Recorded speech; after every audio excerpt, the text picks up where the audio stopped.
Okay. We should be live now. Alright. I think we actually freaking did it. Okay. Hello everybody, if you can hear me. This is Nick from the Phoenix Press, and welcome to the Easy Plays Makeup stream. I'm sorry we're a few minutes late. This was kind of just one bad thing after another. Everything I tried, wasn't working. Joining me, as always, is the lovely bunny girl Nyx. Hello. And then joining me, much to my dissatisfaction, is the Lord of Comics himself, Jared. Grandpa! And also, we have a very special guest, a very good friend of mine, a person who I keep trying to get on my streams, but we can never really manage the availability. We have the Digger of Graves himself, Castor. How you doing, buddy? How you doing, everybody? Castor the Gravedigger here. Alright, so we were going to play Hogwarts Legacy, but unfortunately Steam decided to take a poop, and the game doesn't want to boot. So, I say that, and now it can play. Frick my life with 1,000 rusty sporks, but we're already committed to the bit, so... Alright, we're going to play some emulation, just mess around with some emulation games. We'll play some Spyro, we'll play some Sonic Adventure. But yeah, let's get started here. How's everyone doing today? Pretty good. Oh god. Oh, con. I'm doing pretty good. You did a con? I got to go to one. Ooh. Yeah, me too. Alright, Nick's first and then Jared. So this was actually a little con that was organized by my great uncle's stepson. Okay. He runs his own toys and comics shop. And he's cool. been really nice to me, so and he knows that I'm a big dork for that kind of stuff. So he invited me out, and my aunt actually took me. His wife was manning the door, and so when she saw us, we got in for free. That no is hassle. cool. Yeah. You were like a VIP. So, before we go any further, Pretty much, yeah. CC James says, mad love to Nick and Nyx. Thank you. You are quite the brave bard. But Nick, continue, please. So we walked around for a little bit, but unfortunately, if you've been keeping up with my Twitter, you know that I've gotten really sick lately, and I'm still trying to deal with the coughing fit that comes from it. And unfortunately, today was very hot. There was a lot of walking around, and it kind of made me remember why I don't go to a lot of cons. Oh my goodness, the smell of body odor was just... Yeah, it's like people forget they need a shower before a con. Or at least use some deodorant, please. Oh my god, if you can afford your figurines, you can afford deodorant. Come on now. So Jared, just wanted to kind of get you up on the set of this game. This entire game starts because one of the dragons being interviewed and calls Nasty Newark ugly. That is the entire setup for this game. Wow. I mean, I've heard of worse reasons. Yeah. Thank you for releasing me, Spyro. Free 10 dragons in the artisan world. If I remember correctly, isn't the guy who composed the music was a former musician for Yes or something? Find dragons first. That's all I can tell you. I have no idea. Save us, Spyro! You're our only hope.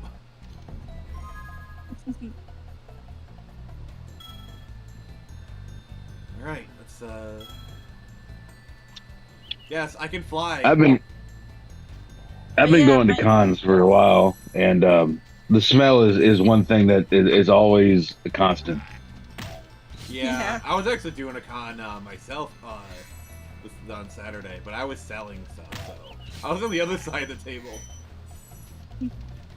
It was actually really cool, though. There was a lot of really neat stuff that people were selling. A lot of really cool costumes. I saw I don't know how to pronounce her name correctly, so I'm just gonna say Lukoa from Dragon Maid. And I Okay. was like, oh my god, I overheard a girl talking about how she wanted to get back into JoJo because she stopped watching for a while, and I was like, I can't. Oh my god. My aunt's here and I'm gonna be nerded out completely. But Jared, no, I just walked away. Jared, can you read Dave's comment, please?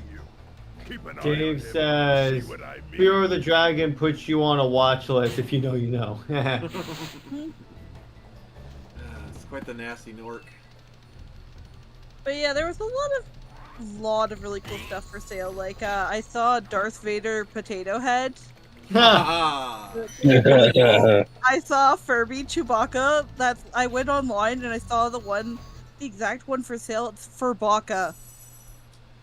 For vodka. Yes. A little pun name made me giggle. That sounds like a Nick pun right there. That's because I wrote the copy for the box. I actually kind of wanted to get one of them for my uncle because he really, when I was younger at least, he used to have like a whole lot of Star Wars stuff. I don't know if he's still into Star Wars now with the sequel trilogy and whatnot. Oh, you're telling me he doesn't like Acolyte? I don't think he would, no. Alright, what's hardcore buddy saying? He said a Spear of the Dragon is a midget dragon. Also, Jared is pronounced Spyro. Mm-hmm. Yes, Jared has problems. Oh, like with it. Eero? That's exactly what I was about to go for. Yeah, Jared has problems with pronunciations, i.e. he's wrong a lot. Well, actually, you know what's kind of funny? As according to Nyx, actually, the ones in the Avatar movie are the proper pronunciation of the names. Nyx, are you betraying me? The silence. Yes. The power of many. I mean, your uncle, you mean to tell me your uncle doesn't like lesbian space witches that birthed the entire Jedi Order? Right? But, my aunt was really grateful that we went because, so, funny story, my younger cousin really likes Boo from Monsters, Inc. When she was younger, she kind of imprinted a lot on Boo and saw a lot of herself in her. And so, one of the things that she's really been wanting for a long time, but they could never find, was a Boo Funko Pop. Yeah, you think that thing sounds like you make that, something you make. They even went to Disneyland and couldn't get it. Wow. Right? It was always just sold out. But we found one at the con for $10. Not bad. Oh wow. Right? So she So, got Jared, it, and my company was ecstatic. you see these cases? Mm-hmm. I can't torch them. I have to run through them. Mm-hmm. Yeah, I just wanted to point that out to you. Yeah. Anyway, continue, Nyx. There was a really nice lady manning one of the booths, and my disability got the better of me, along with my cough, and I had to take a seat for a few minutes. And she was so gracious enough to give me a seat by her booth, and not only that, she gave me a free Spider-Man sticker, which I actually did put on my little laptop desk. That's so nice. Yeah, well, we bought a couple of things from her, and we had a really nice conversation with her. That is She's so actually awesome. where my aunt got my little froggy necklace from. Froggy. But it was really nice. You know, there was a lot of cool stuff. They had the voice actress for young Nala from the Lion King, the original Lion King movie. Ooh. Yeah, I didn't go and Oh look, Jared's here. I didn't go and get autographs or anything because, like, I don't know, I'm shy and I don't really believe in spending money on that kind of stuff unless I'm, like, super into the actor. Yeah, I get that. Because it can be a lot of money, and I'm just like, do I really want a piece of paper or whatever with someone's signature on it? Yeah, Bad? like for example, Yes, you do. whenever I meet Power Rangers, I always get a morphing video. It just seems more memorable. Like I get more enjoyment out of that. X button at the top of a jump. There was a bunch of Power Ranger stuff there, actually, too. I even saw someone dressed as the Blue Ranger. I don't know from which series, but it was really cool. And they had a bunch of My favorite. first issues for different comics out there. One of them was actually a Power Rangers comic. I didn't get a very good look at it, but it was really cool. Alright, can we catch up on the comments? Dave says the power of many. Dave says Funko Pop. Did they find it in a landfill? And Hardcore Bunny says Funko Pop, the normie nerd collectible. Pretty much. My cousin just likes some of them, not all of them. She likes some of them because she thinks they're cute. That's and it's fair. just an easy little cheap bit of collectible stuff for like people who don't want to go too crazy with, you know, buying. I like, mean, crazy. Have you seen statues. some of the Funko Pop fans and their collections? Crazy would Right? be the word that I would use to describe it. My cousins, both of my cousins actually, they don't hate Funko Pops. They don't really love Funko Pops. They just kind of, oh, it's a Funko Pop of a character I like. Neat, I'll buy it. But, you know, I mean, considering how cheap a lot of places sell them for, I get it. And I Yeah, think but at the it's same pretty cool. time, like, some of them can get really expensive. Some of them can get... Oh my god, I know. There's one for the Sanrio character, Karope the Frog, and it can go for like $500 on Amazon or eBay, and Whoa. I'm like, what the hell? Like, okay, this is not a hot take. Like, like, what I'm gonna say, a lot of people probably agree with me. Funko Pops are just modern day Beanie Babies. Like, anyone who lived through the Beanie Really Baby are. craze, like, the parallels are strong. So you're saying there's gonna be a Funko Pop crash soon? It's kind of already happening, but yeah. Soon. But yeah, and after... Soon, the days of the Funko Pop are numbered. Soon, the pre-Nix, whatever. Go ahead, Nix. But I was kind of disappointed I didn't find any, like... It was so sad, though. I actually did find something anime-related that I kind of vibed with. It was this little Sailor Moon statue. But it was already spoken for. Nix, you're a Sailor Badly. Moon fan, No. right? Mildly. I'm getting back more into it now, but I was massive Sailor Moon fan as a kid.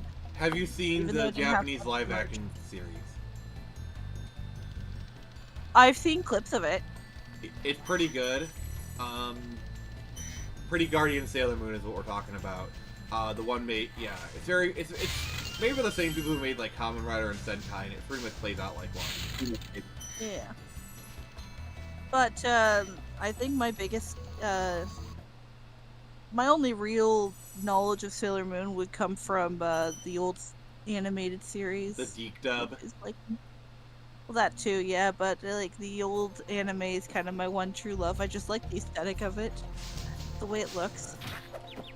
I don't like the way Crystal looks. It's too, I don't know. The characters look weirdly malnourished to me somehow. Too thin. Also, that intro is fire. Yeah. Fighting evil by the moonlight. My But, older sister was a huge Sailor Moon fan back in high school. Like, we're talking like 97, 98. They had a lot of really cool stuff for sale. There was Harley Quinn figurines that I thought were really course. neat and I wanted to grab. But I didn't think my aunt would really want to pay for something like that. And she was the only one with money this time around, unfortunately. Ye who controls the wallet controls the spending. Yeah, so she got me this cute little froggy necklace that I will wear religiously. Okay. After that, we went to the mall that was nearby, and she looked around at some of the craft stuff, because she's a very arts and crafts sort of woman, which I love about her. And then we went to Toys R Us, because I wanted to see if there was any JoJo merch. or Canadian anything like that. privilege!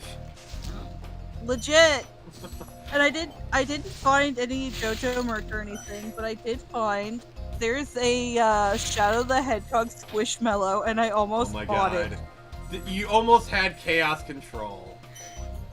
Almost. It was so You were this darn close to cute. greatness, Nix. But I was like, I'll probably end up getting it at Christmas or something, one way or another, so it doesn't really matter. Bigger Chaos. things like this can all Control. cannot be charged, but a good I've flame, got that Karope. should feed them. Okay. in Squishmallow form, but he looks like a South Park character. Matt I don't know why, but anytime I look at him, I'm kind of reminded of Butters. Oh my god. You know what we should play next? The South Park game for N64. Like, I don't know if it comes through in any of the pictures I've taken with him in it, but he's got the big eyes, you know? The South Park eyes, and this little curvy smile. But he's so round and, like, I don't know the word for it. He's egg-shaped in this weird way that he kind of reminds me of the South Park character. So you're saying he's Eggman? I don't know, he just kind of makes me a little uncomfortable, but I love him so much. Cool, Flash. Do that again. The Artisan's boss has through a portal behind me. You can challenge him now, if you feel you are ready. Do you guys think I'm ready? Fight the boss. Fight the power. Let's see here. Is there What? anything else? That's not fighting the power. That's running away from the power. I want more gems. I also learned today from my aunt that she's actually very worried about my breathing. Oh. Yeah, so apparently, whatever kind of sickness I had, we still don't know, might have actually screwed up my breathing a little bit, and she said if it continues to, like it's been into, Wednesday, I'll probably have to go see a doctor to get some kind of, like, medicine or something. So that's fun. So you're still down with the sickness? Yeah. Are you down bad? I don't like this one bit. I just cough constantly and it hurts. It hurts. Oh, doggo. And I don't think people in public like me coughing all that much, what with the COVID scare still fresh in everyone's minds. Yeah, the government won't let us forget it. And neither will the stupid maskies. Oh god, those are the worst. Like, I don't care if you like still wear a mask, that's your choice, whatever. Fortunately, I haven't encountered any of the hardcore maskies in like a couple of years, but like I still see people wearing masks. That's whatever. That's your call. Yeah. I don't know. Yeah, that Actually, also... Oh, sorry. No, go ahead. I was gonna say, I also actually stepped into a Spencer for the first time in years. Oh, well, how was it like? It was crowded. A woman brought her 2 young kids into it. Why? I have no idea, but they were walking around as we were about to leave. There was a lot of quote-unquote, queer stuff hung up, and I was like... What do you mean, quote-unquote? You know, like, not... You know, oh, I'm totally, you know, not straight, guys. Oh, no, the word you're looking for is non-binary. That's the word that the people use who aren't queer but like want to be in the Cool Kids Club. But a whole bunch of just like pandering, flagy stuff, and there was like body jewelry for like different flag colors. I saw a bisexual ring that I was like, oh, that's actually kind of cute, you know. That's a rare sight. Yeah. But I was like, how? Oh god, I You got squished.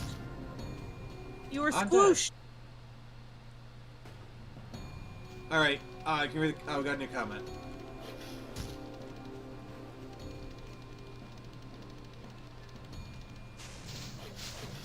So the Dev says, "Hey Nick, just saw your streaming. Got you on." Yeah. Appreciate it.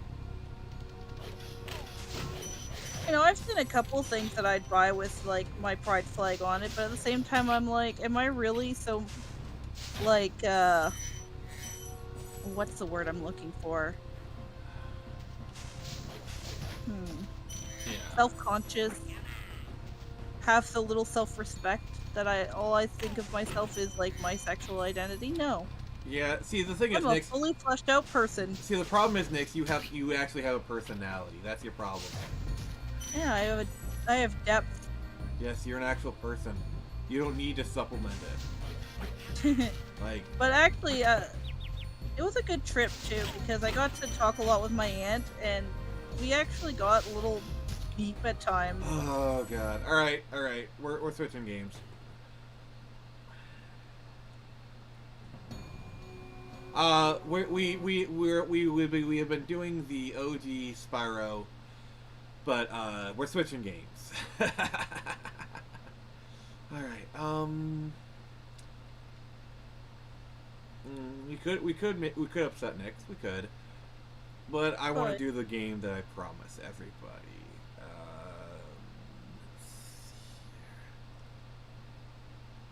No, I'm on my PC.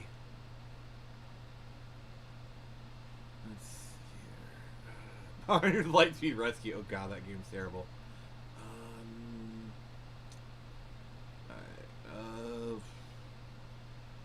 Alright, we're gonna do it. We're gonna do it. Oh god, we're doing this game.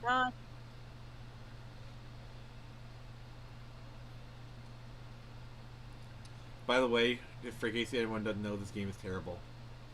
It is absolutely horrible. But I got to a point with her in a conversation where I just kind of blatantly said, I don't even know who I am without like my trauma responses. Yeah, that's kind of hard, honestly. From the deep reaches of space, Because like a horror so report. much of my personality is just a response to the trauma that I've been through. Which is natural. Yeah, but it's at the same time, it's kind of got me wondering, who would I be without that suffering? What kind of a person? Like, I don't think I'd be too different. But at the same time, you know, you kind of start to wonder. Dude, this is great. Alright, which who Sorry, am I gonna play as? Brownies. Who should I play as? I'm gonna show you how to kick ass. Kenny. Always Hey, goes what's Kenny. happening? Dude, this is great. Let me at him. Somebody's baking brownies. That one always gets me. Alright, I was kids are in the baking comments, brownies. please. What are the fine commenters saying? Okay, so Hardcore Bunny says River City Ransom. Play River City Ransom later. Hey, it's the South Park game that is the least offensive one. The least offensive one. That says so much. I like Stick of Truth, but god dang, do they go hard in that game. I'm not kidding. Oh yeah. Yeah. I haven't even played it, and I know how bad it is. The hardest part, like the cringiest part for me was oh god, God, I remember playing those. Holy shit! I rented this game from like Blockbuster to see how good it was. It was not fun. oh god, this is like pre-dual stick. Oh god, this is hard. Oh jeez. This is Yeah, like speaking of which, like, did you know that they brought Quake to the PlayStation before the DualShock controller, and it is a bitch and a half to control because you have to use the shoulder pads to aim up and down. aim up and down. Yeah, like you use the D-pad to move, like, you know, forward, back, up and down, but to actually like Oh look. aim. To actually aim, you have to use the L and R and L and R1, R2, and L2. R1 and L1 and R2 and L2. Oh god, this game is a nightmare to control. And it's so hard to control. Hey, dumbass, over here. Oh god, I can't do this. I'm sorry. Yeah,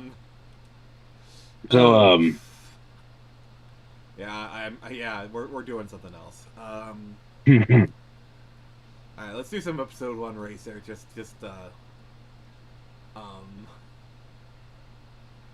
Yeah, I figured it's not worth it because it was just such a pain in the ass to control. It's not worth the frustration. So I have a con story. All right, go ahead, sir. So I was up at Anime Central in Rosemont, Illinois. It's a suburb of Chicago. It's right next to O'Hare, actually. And so it's a pretty big convention. And I was walking around the seller's room and looking at all the fun things they had there. And this guy sets up his table. I'm not really noticing him, but he's setting up a table and he's putting some things out. And all of a sudden, he gets up on his table, and he has a big like not like a megaphone, but like a rolled Sorry. yeah like a rolled up like paper tube or something. All right. And all of a sudden, he screams into it, right? Yowie! And then like 15 seconds later, here they come like a bunch of clucking hens. What? The yaoi group. They come a running. Oh, the Fujoshis. Yeah, they come in there and they got their paddles. Oh god, the yaoi paddles. Even I know about those. I am not an anime fan, but even I know about yaoi paddles.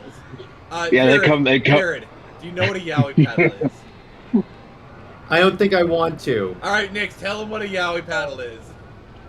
No, I don't want to do that to him. I command you. I order you. I order you. Oh my god, it's horrible. It's a new lap record. You sure you want me to traumatize him that bad? Yes, traumatize him. Do it. Okay. You eat.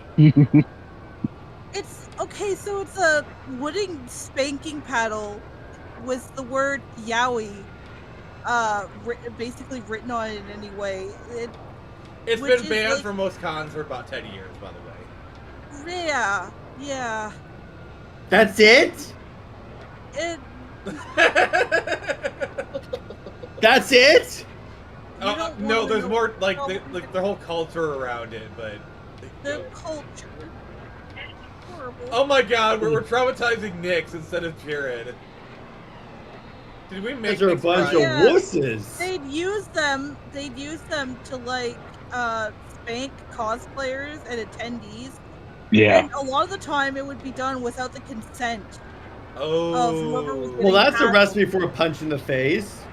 Legit though. I'm gonna if you do that again, I'm gonna take that yaoi paddle and shut up your ass. Sideways. Yeah, so like they come running like a bunch of clucking hens, and oh my god, it was like a zombie movie of them just like fighting over like different pictures of like Sasuke and Naruto like banging each other up the ass and stuff. It was yeah. Oh my god, like just it was nothing but like shirtless anime dudes holding other shirtless anime dudes. Yeah, it was just like wow.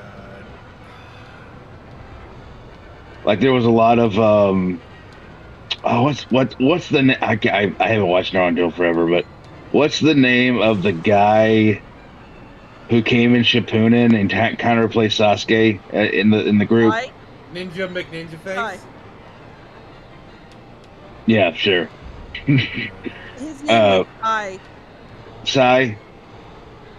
Yeah, that's what Nick. Okay, yeah. Now. Yeah, that's right. Yeah, it's okay. Yeah. They'd have like Sai shirtless and like holding like Sasuke or shirtless and holding Naruto, and I was like, oh. All right, well, that's what you're into. Oh god.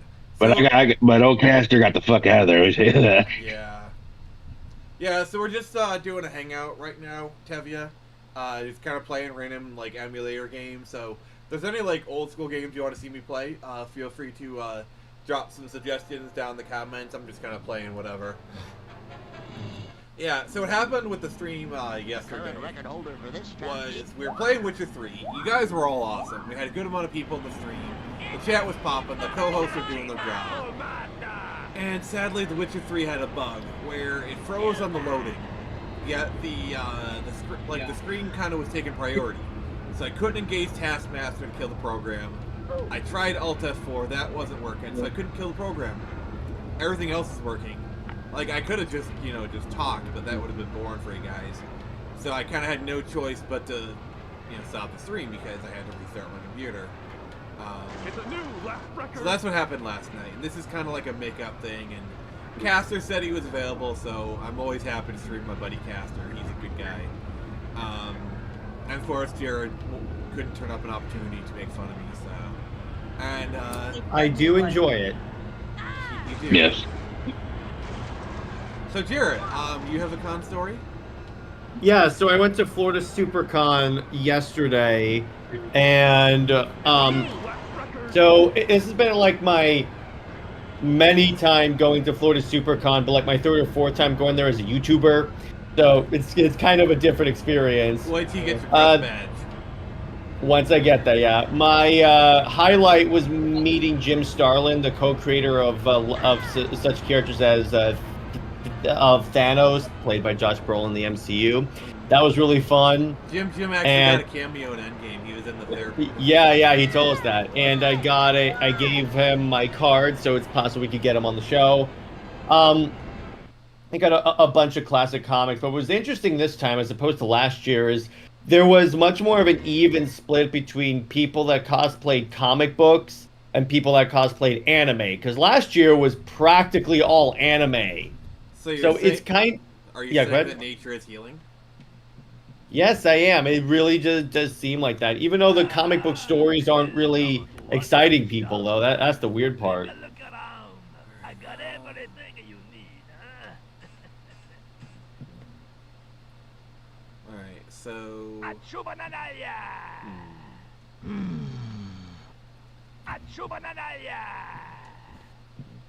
Ichuta. Uchigaga.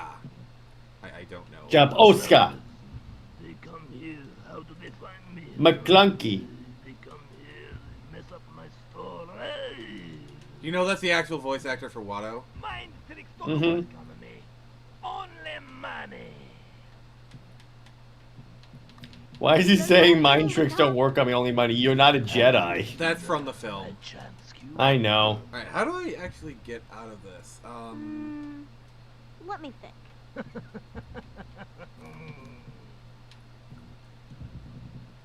Alright, how do I get out of this screen? Oh, this part's no good for you, huh? Oh, there we go.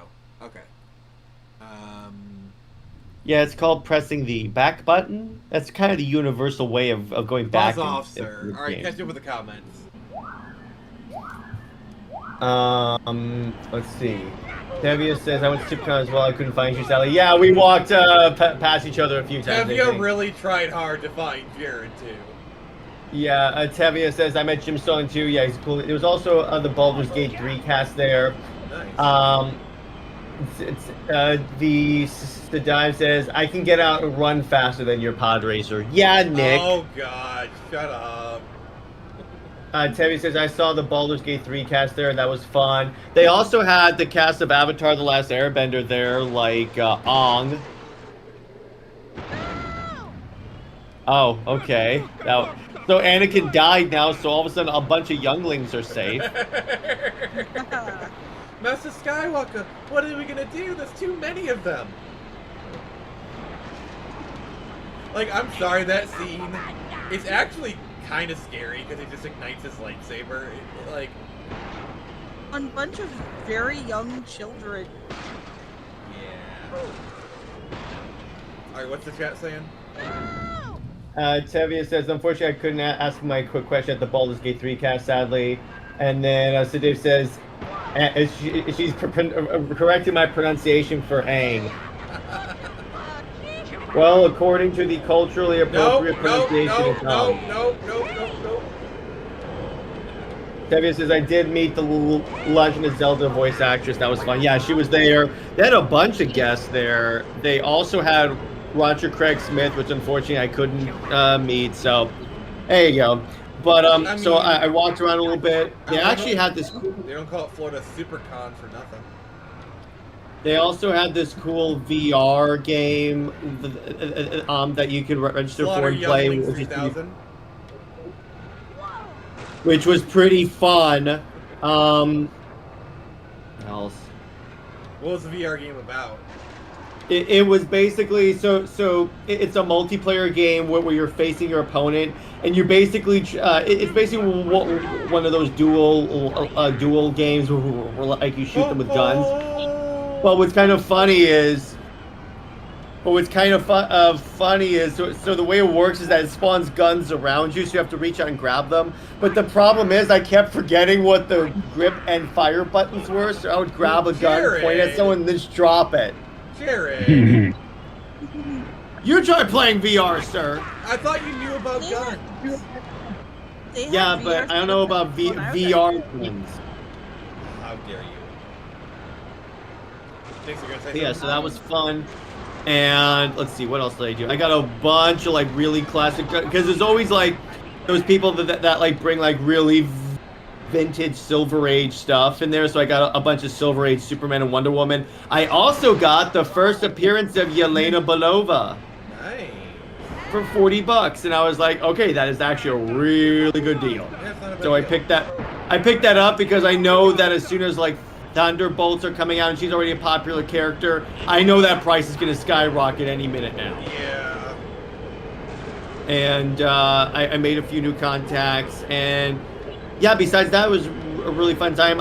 This time, instead of cosplaying Superboy, I just wore a Comic Storian t-shirt as a memorial. Yeah, that's good. And yeah, that's it. Alright, what's the comment saying? So Dave says, who the hell is that? I don't know who you're referring to. I did see short films there at the con. That was cool. Oh, cool. Yeah.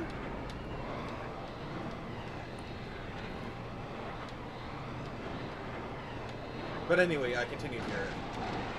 But yeah, so that's generally it was just like hanging out and finding some pretty cool pretty cool comic books. Nice. Yeah, I had a good con day myself. It's a new rap record. It was kind of funny is that they're like, that's a new record, shortest crash. But no, I was like selling some stuff. Like, I did pretty well. I made table and I made some profit, so I'm happy. I don't bust the house, but I do okay. And it's like I don't have anything else going on that day. It's like a net positive. So it's like, why not, you know? But yeah, it was fun. You know, sold my comics, met some cool people. Bye, Cruel World.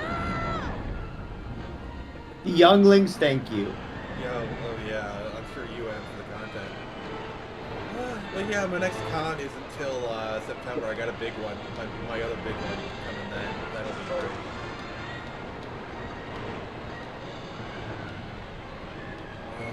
Yeah, they're gonna have James O'Barr is gonna be at that one.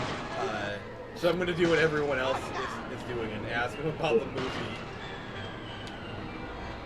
Oh, all right. Oh! Oh god, I am so sucking at this so bad. Any new comments? So it's like you're playing Sonic Adventure 2. I mean, I can play Sonic Adventure. It says you mentioned you got a first appearance of who the hell is that? Oh yeah, so Yelena was the blonde it's Black Widow's sister in the Black Widow movie, as well as she was like one of the characters in Hawkeye. Yeah. Honestly, Yelena is kind of like a poster child for like, all right, so if you got to replace a character with like another character, this is how you do it. She's one people like, so that's why I was like, no, pick this up. I think a lot of it is Florence Pugh's acting as a character. It's just so endearing. Hawkeye did her so many favors. I got 9. Okay. All right. Let's see. Just hold back on the direction when you do a high jump, and you'll stay in the air longer. But Anakin has problems with the high ground. Yes. But Nick, as you remember, don't underestimate his power. Don't try it, Anakin. We got our first crash of the night, but luckily it's just open the. Well, port. actually, Nick, this was actually the 5th crash if you count your pod racing. I'm not counting it. But Nick, guess what we're playing? Oh joy. I love your voice. Oh, your voice. I love like.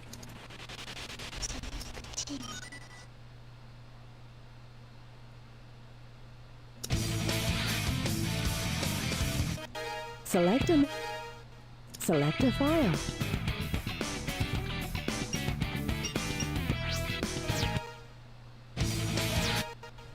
Select a character. Let's get him! Alright, we're starting a new game for maximum cringe. Oh, you're gonna abuse more chows? What the heck? Please. I don't know how she just vanished, but okay. Widescreen hacks can be a little bit screwy.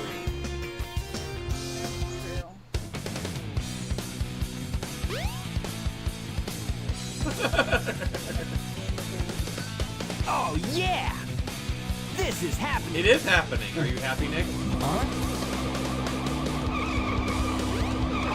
Those cars are moving so, like, choppy.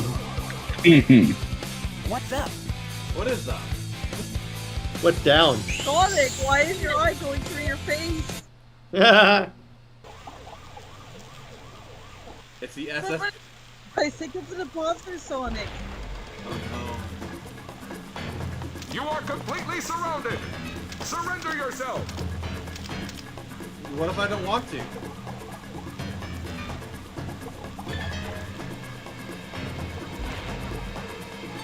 Lock on target, men. Ready? Fire! I love the voice acting. They all just disappeared as soon as they shot the gun. Yeah, this is no! the Our weapons are Castor. useless. Retreat! All personnel! Yeah, fall Jared's back! useless. Dear God, he's got flying wings. This could be fun!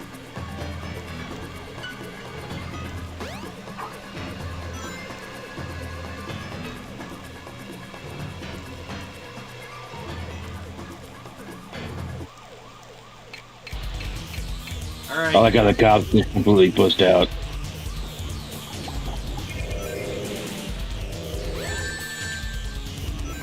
Anyone else notice that those cop cars have the gold for the ring? Oh yeah, you're right. Kind of haphazardly wadded around them.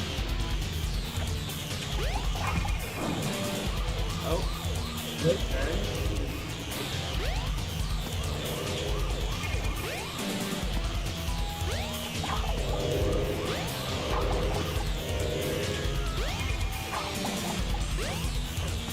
Alright, what's the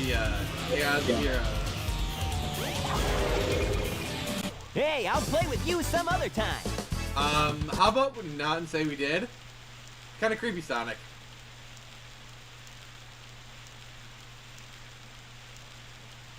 Well, you Come know on, this you Yeah, given the Sonic community, that's about par for the course. Oh,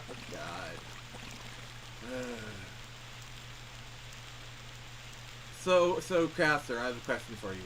What would you do? What would you do if a fan sent you a package, you didn't know what it was, but they told you to open it up on stream, and when you opened it up, it was a Sonic 2 medallion? I'd probably fling that fucker. It's chaos! The god of Cast into the destruction! fire! Cast it in the fire! Destroy it! Well, first off, I wouldn't touch it, but it was probably covered in splooge. Yeah. Oh, God. I love how those things just have like, this cursed thing to them. Because, like, the people who've gotten them have had... Look, Sonic's hand is slowly materializing like he's coming from another dimension. Oh, look, his pupils are slowly dying. Oh, he just can't pop back. Well, when it comes to like Watch the out, widescreen you're stuff, gonna anything crash. that's like not Ah! like in the widescreen stuff gets a little glitchy. It makes it all the more fun. Tails. Now, what am I gonna Heads. do with you? Okay, no, that is kind of melty. Never mind.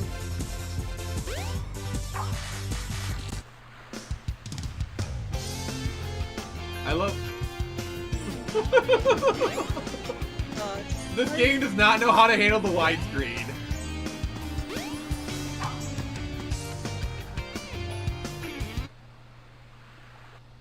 Alright. We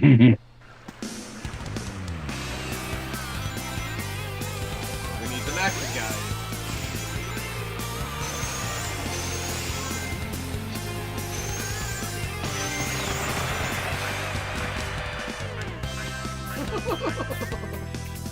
Good lord. Are you drunk? Possibly. They've done some, Patron for streaming.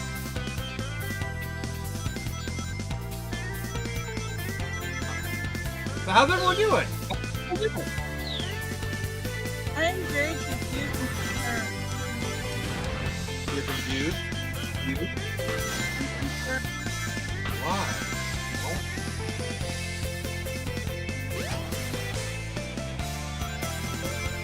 It's a mess. Not all I remember. This is a Dreamcast version. We went through the damn whale. Oh, Hey. Don't you talk bad about my voice on it. Alright, money's got it.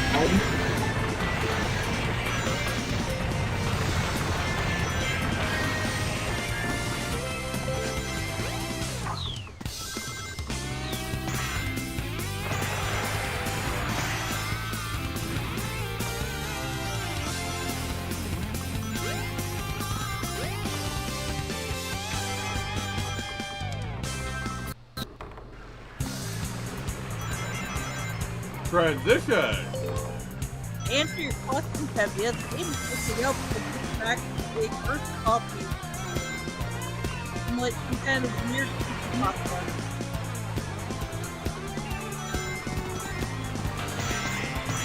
Actually, that's what's for me. We are all being cursed. Round and round. Yeah. You know what really sucks? We've had a couple of celebrity deaths happen recently. Oh yeah. And I kind of wanted to talk about those a little bit. Like, obviously, like, we had, like, Richard Simmons. You guys hear about Shannon Doherty? Yeah, I heard about that, yeah. Yeah, that was tragic. Jared, do you know... And Dr. Ruth, apparently. Dr. Ruth? Jump on panel number Yeah. 1. It will take you to panels 2 and 3. She was a very famous, I don't know what you'd call it, but she was like, her thing was about like sex. Like she's like a I don't know, like a sex therapist or something. Okay, the modern parlor could probably be sex educator, but Yeah. Tevia, I have widescreen hacks on. That's why the game's glitching out like it is. No, it's to the curse. I already answered that question. Oh. Yes. Curse. Okay. We are all being cursed. Ben drowned style.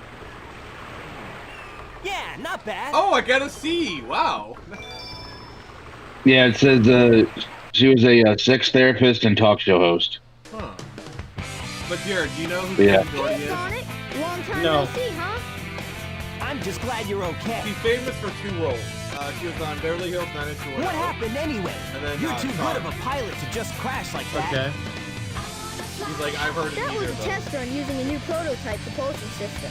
It's got a few bugs to iron out. Why not just use my plane? the No shit, Tornado? Tails. Thanks, but you gotta check out my newest power supply. Ta-da! I'm gonna run because I'm kind of tired. I had kind of a long day, but have a great stream, Nick. A Chaos Emerald. Yep. I'll see ya. I just happened And to find one with 7 emeralds during one of my test runs. This thing's got unlimited power. Alright, now. alright. So I figured, why not use it to power my plane? Supercharge! Sorry, just the I need to turn down the emulator because it's a little bit too loud. This is all part of that curse. We are all going to die. No, we're not. Nix, you're gonna live a long life. You're gonna piss off so many JoJo fans. I've got something I've got to show you. Good.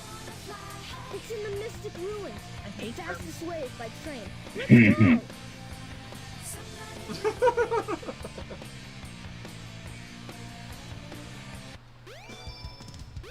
I can play with Tails?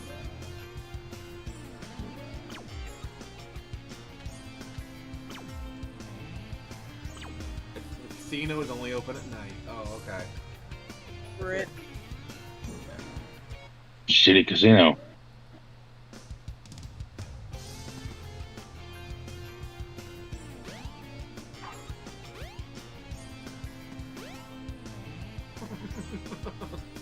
Oh god, this glitching is crazy.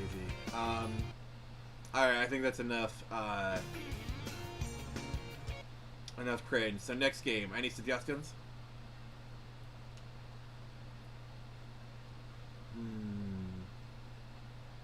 Castor, you pick one.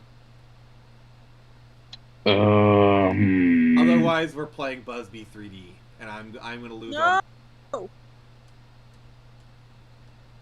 Oh crap! I chose the wrong emulator. All right, yep, choose the wrong emulator and the game crashed. All right, okay, let's reboot this thing. Castor, what do you feel like?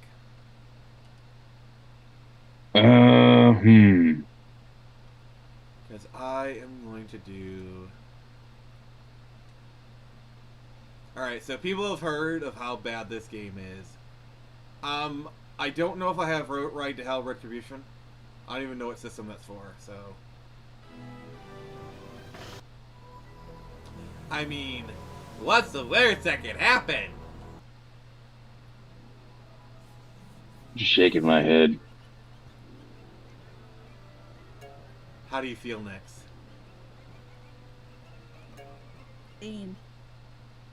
This is from that era where like everybody wanted to have their Sonic mascot. I mean, this is during the 3D transition. Yeah. So this is a game. This is a game that everybody. Oh Jesus Christ! Yes, Tevya, Sonic is over for right now. Why? Oh god. I just felt like cringe. Oh,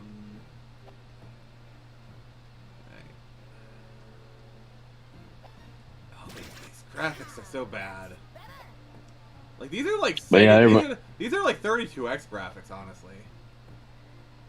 Like everybody wanted a Crash Bandicoot kind of, you know. It was like the golden age of 3D platformers. Well, but for every good 3D platformer, you had a shitty 3D platformer. Yeah, this was a shitty one. All right, that's enough of that. All right. Yeah, that was rough. Oh god, yeah, the untexturedness of it. Why is this a bad game? Castor continues saying why it's a bad game. Hey, Castor, you're a Genesis connoisseur. Recommend me a hidden gem for the Genesis. Oh, I have every Genesis game, so if you recommend it, I probably have it. Okay. Try to think here. Trying to think of something like that not everybody's heard of or done, but well, hell, you know what? Do Comic Zone. Oh, I suck at that game. I would do it, but I do suck at that game. So, all right. Let me see. I'm gonna look through my collection here of my own games. See if we can play. I mean, we could play Buzzbee Claws Encounters of the Third Kind. No, I will be back in a moment. I need to go find some food. Okay. I will be back. Please come back. We could do No, it's coming from.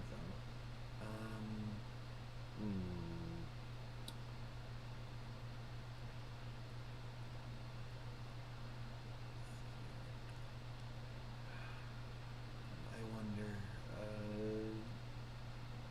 Trying to think here. Hey, you Pikachu.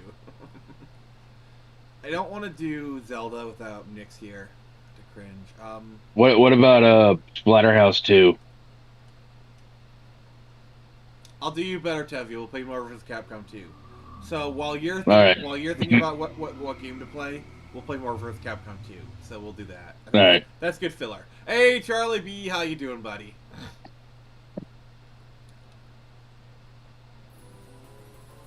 I was so happy for all the Marvel vs. Capcom fans Oh yeah. when the collection got announced. Mm-hmm. Wait, are we watching Slope's Game Room? Sorry, Slope's Game Room, the YouTuber. This is his intro theme, so it's like, every time I hear this, I'm like, Slope's Game Room. Alright, who's gonna be the partners?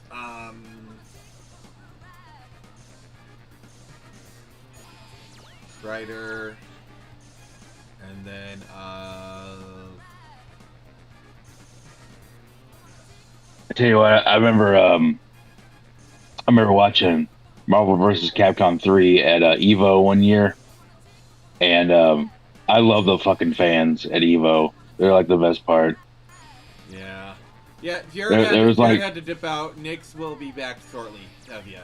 So. Yeah, so you're stuck with my ass. Unfortunately. Unfortunately. Like, who's this fucker? Well, the problem is, I'd love to have you on more streams. Oh, I'd love to be on more streams, but, time constraints and whatnot. God, the frame rate is, The fuck is this? Alright, I think I know why. Let me just,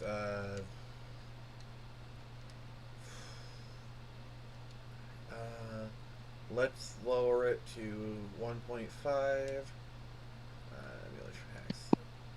But yeah, like, I remember they were having Marvel vs. Capcom 3, and it was like Justin Wong playing. And I think he had Ryu, Wolverine, and Storm. And every time they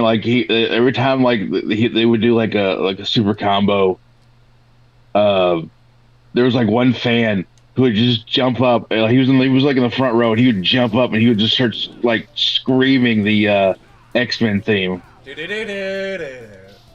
Yeah. Like it was like during each like super move, he was like. I was laughing so hard. I was like, that's oh fucking awesome. Yeah. There was one guy dressed as Yoon from Street Fighter 3. Nice. Oh, the other thing is, did you hear about the Disney hack? What's that? Apparently Disney got hacked and they released 1 terabyte worth of information. Like Slack logs, a lot of upcoming stuff. You can download the thing too. I posted it in my socials. So if you have 1 terabyte to spare, you can get like leaked Disney data. Interesting. Yeah. So yeah, like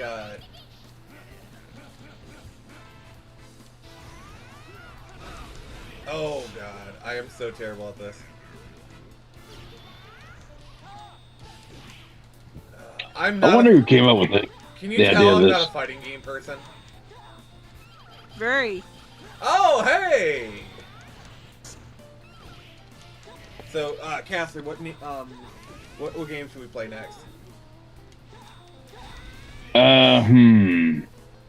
So we're kind of going for like arcadey kind of games, right? I mean, we like play nothing, whatever, really. I think we're not deep diving into like JRPGs and shit, right?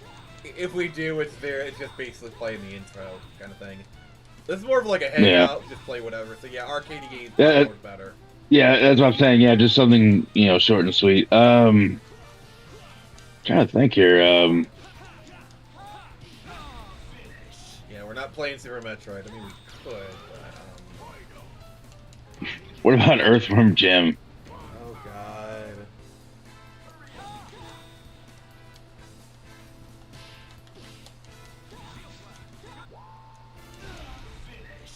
We could do a Rocket Knight Adventure.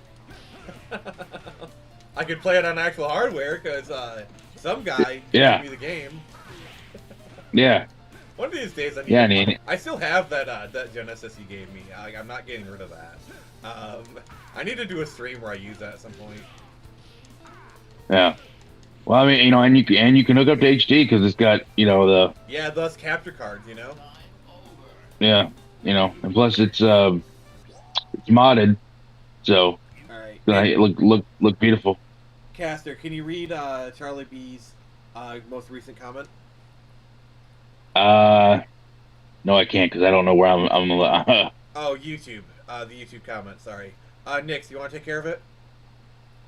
Sure. Yeah, I'm still in Discord. Hey, that's fine. It's all good. That's almost as bad as me installing a desktop init on my boss's Mac, so when he inserted a floppy, it would moan very sexually. Oh god, oh my god, those. Oh god. Well, that's something. That's something you can do to your boss. Oh. Alright, we're only be playing this for a little bit, but like this is a childhood favorite of mine. Ten Pin Alley. I used to play this a lot as a kid. We're just gonna play a few rounds. My favorite thing was like multiplayer was just basically on like one controller. So if you took the other controller, you could actually taunt the other person, be like, loser, loser, you suck, choke! Alright.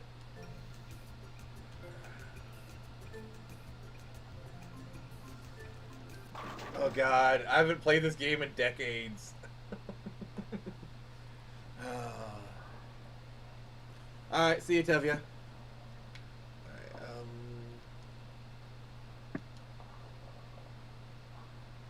I haven't played this game in so long. Oh, of course, of course, of course.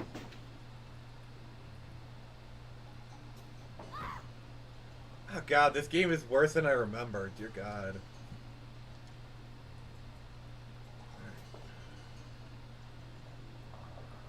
Alley-oop. Oh! I used to be good at this game.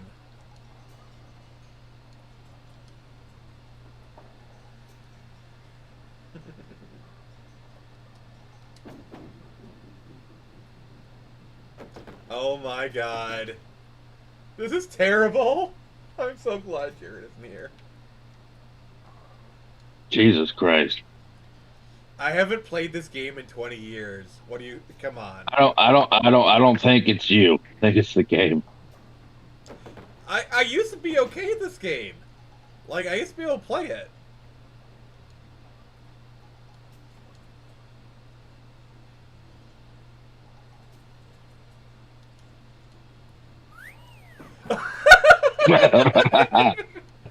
This game does have a bit of a... What the hell was that? What the fuck was that?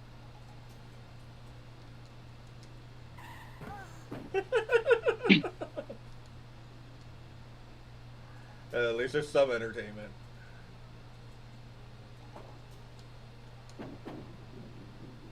Oh! Fuddle stucks. Nope. God. Oh, come on, come on, come on. Alright, we're just gonna do one game, and then, we're gonna exit out of this. I wanna see if I can, like, hit any pins.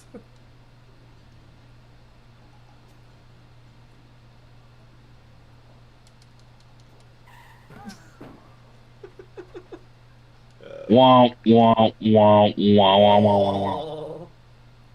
Alright. Oh! I've hit one pin! One pin! Oh, I am victorious. I have hit one pin.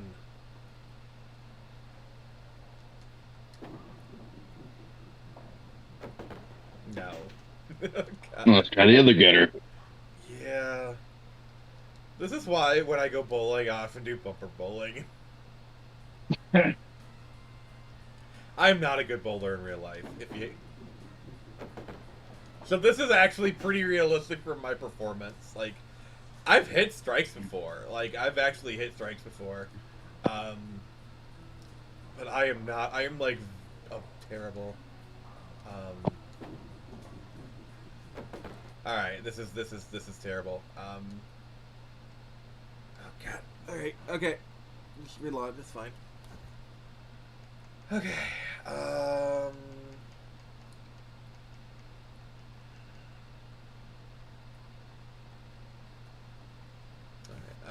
Let's see here.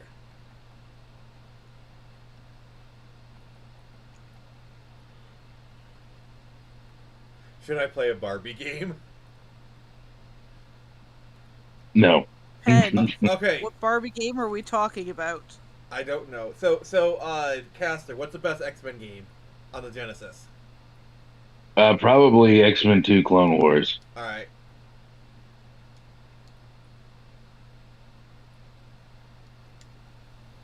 Don't do that then. Sucks about it. Yeah, as soon as it starts up, you gotta jump.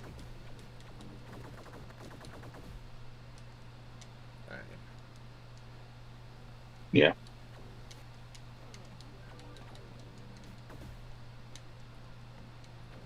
Yeah, he can't run and shoot at the same time. Oh. It's funny that I've noticed a lot of people tend to forget when they're writing X-Men, and Scott specifically. Why? They tend to forget that he has fighting training. Yeah, DNA is life. Oh. Yeah. Like, he's not like he's a martial artist. Yeah, he's not like an expert level fighter, but he's still pretty good. He's good enough that he can go toe to toe with pretty much almost any enemy that he's faced up against. I don't know what to do from here. You gotta just time the jump. There you go. Well, go to the other side. There you go. Now start shooting. Or fisticuff, yeah. Every time. I'm sorry. Go ahead. He's written like if he doesn't have access to his like concussive glass, like they're being cut off for some reason, that he's useless, but he's not.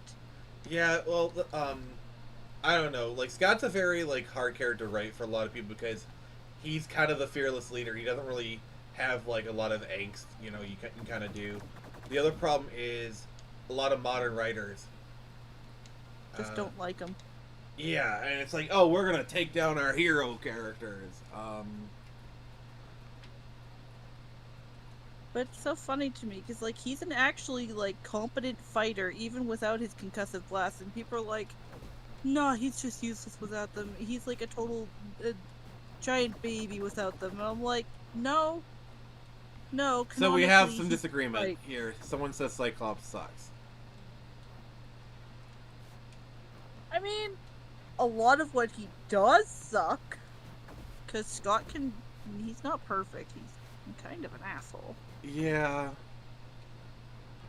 Like, he's not really written well, I find, a lot of the time, because it's just people trying to take him down. Well, the other problem is, up until, you gotta remember, like, in the 2010, they basically turned him into Magneto 2.0. Yeah, I think you can climb onto walls with him. Yeah, I know there's some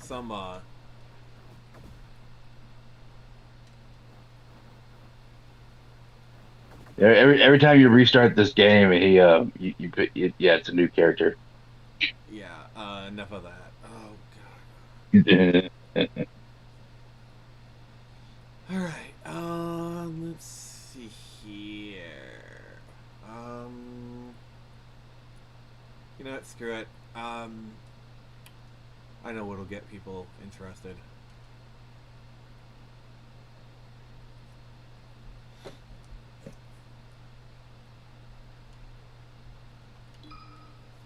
Alright, so you guys want to smash? We're about to play a very overrated game. Yes, thank God. Yeah. Like this. Overrated, my God.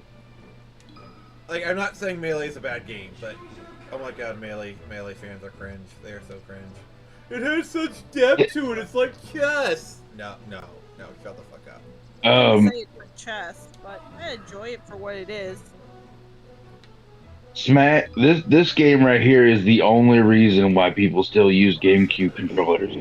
The GameCube controller is like the best controller ever. For Smash. For Smash, and that's all you're playing it for is Smash. Like, let's not. Oh my God! Did you see what just happened? I literally did nothing, and he committed self-deletion. God damn. He's like, I don't want to fight you. It's like, yes, even I agree this game sucks. I wouldn't say it sucks.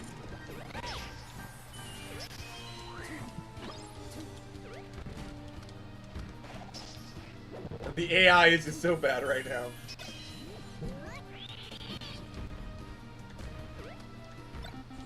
Alright. Alright, I'm trying to figure out how to do like a... Oh, come on. I'm gonna say this, and this is gonna be taken as gospel, like, word of Nick's. I hate that they decided to make Sheik and Zelda two different characters. And she can no longer turn into Zelda as one of her moves.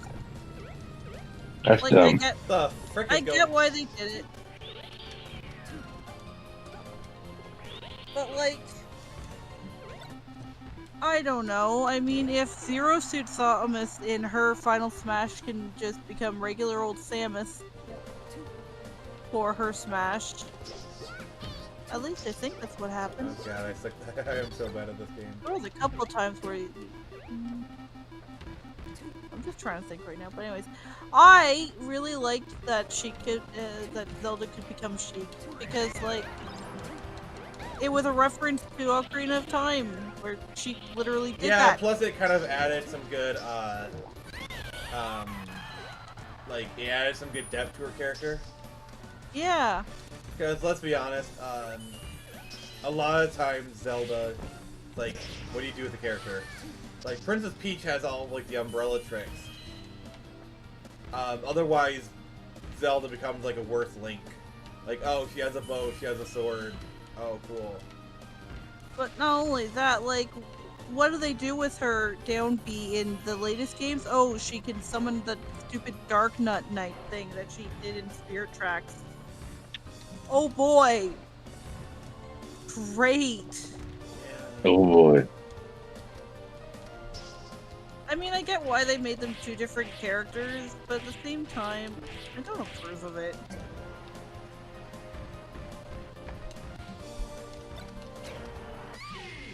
Alright.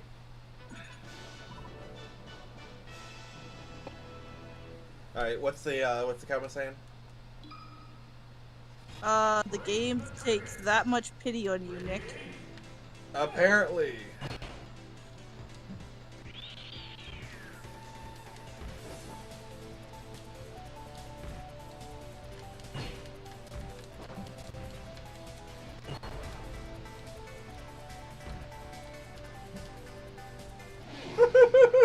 God, that was bad. That was so bad.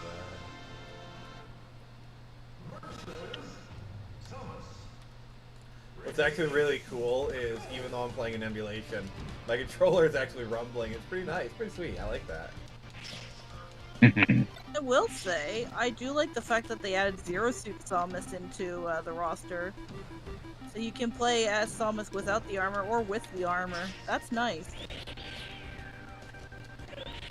And I think it was for Brawl in her final smash where she'd end up regaining the armor. If you were playing Zero Suit Samus. Oh, that kind of reminds me of Smoke from Mortal Kombat. Smoke was like a character. He was like one of those cyborg ninjas. But I remember in some of the versions of the arcade, you could actually burst out of your armor, and you become like a ninja.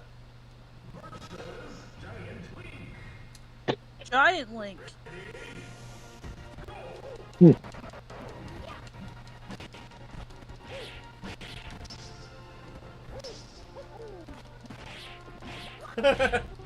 Bowser takes a bite out of crime.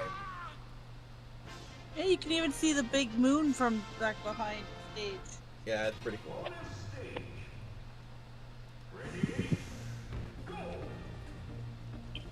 So, anyways,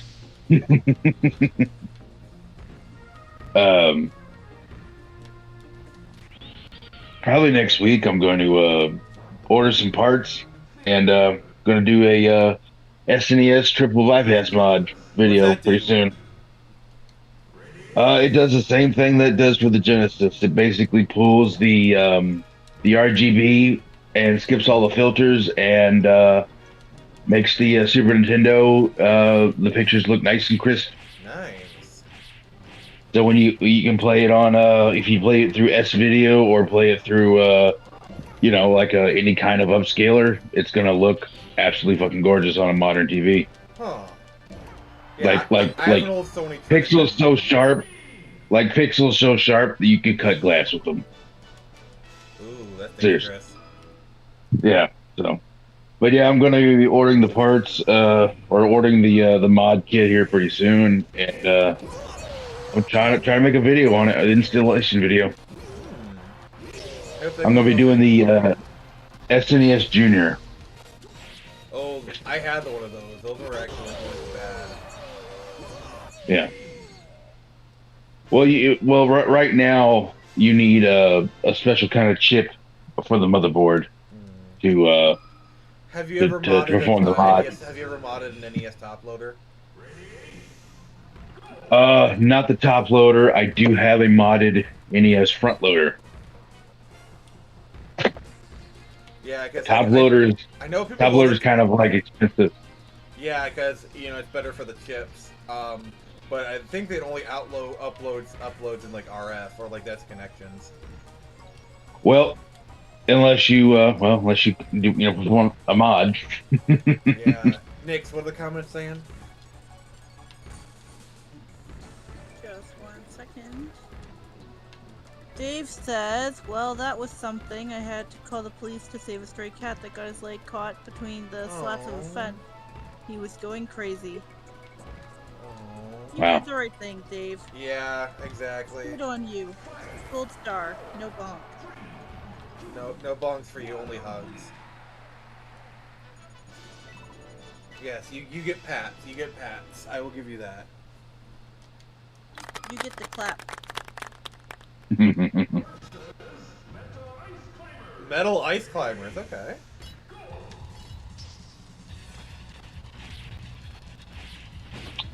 But yeah, I have an NES that also like outputs RGB, and I've installed a Super Nintendo multi-out on it, so it can connect with the multi-out that has like that was used on the Super Nintendo, the GameCube, and the N64. Yeah. I have that multi-out on the regular NES. Oh, nice. Yeah. So I can play my regular NES games again. They look really crisp on TV. So yeah, most consoles I have, I've tried to figure out some way of playing them on a modern TV.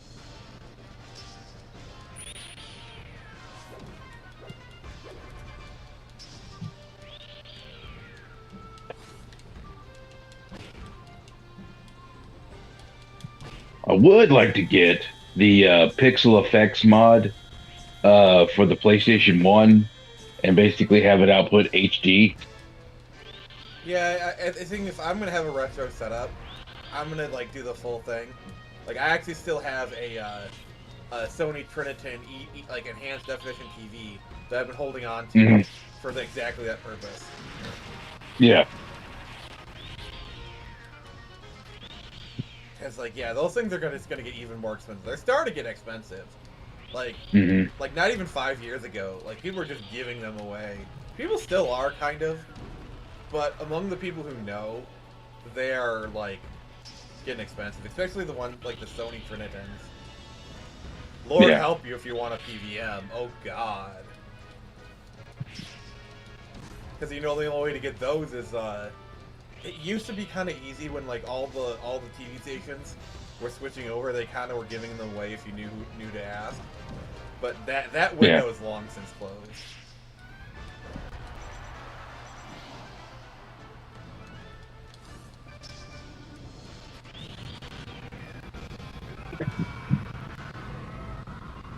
But yeah, PVM is like the best way to play those games. But yeah, that's very like expensive to get one of those PVM monitors. Yeah. All right. Alright, so apparently Dave sent me a picture. Let me look at this real quick.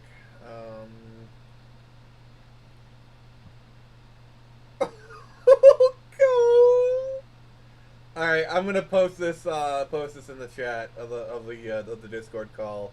Nyx is gonna go full Nyx when she sees this. Oh, that's so adorable. Alright, guys, check out the Discord chat. Oh my god. Beep. That is dedication right there. Poor cat. Oh.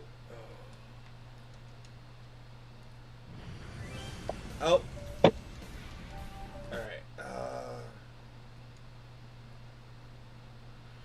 Alright, next game.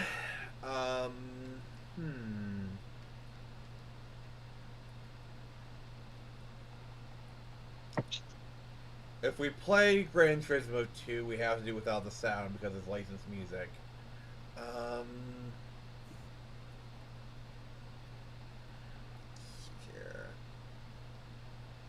Actually, let's play some more Crash Bandicoot, I think. Yeah, let's do that.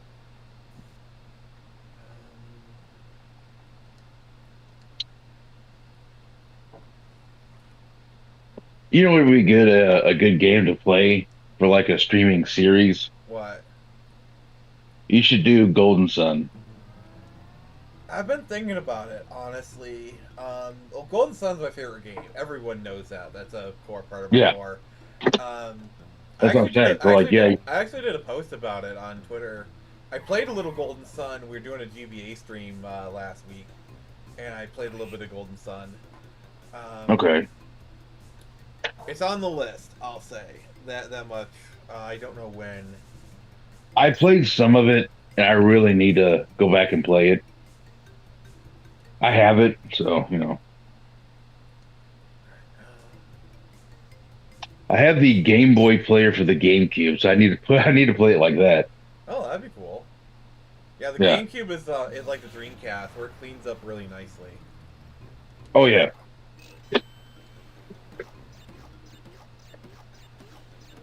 Honestly, for me the best way to play the GameCube is with the Carby adapter. That thing is fucking amazing. Like, what is the Carby? It gets my. Well, basically,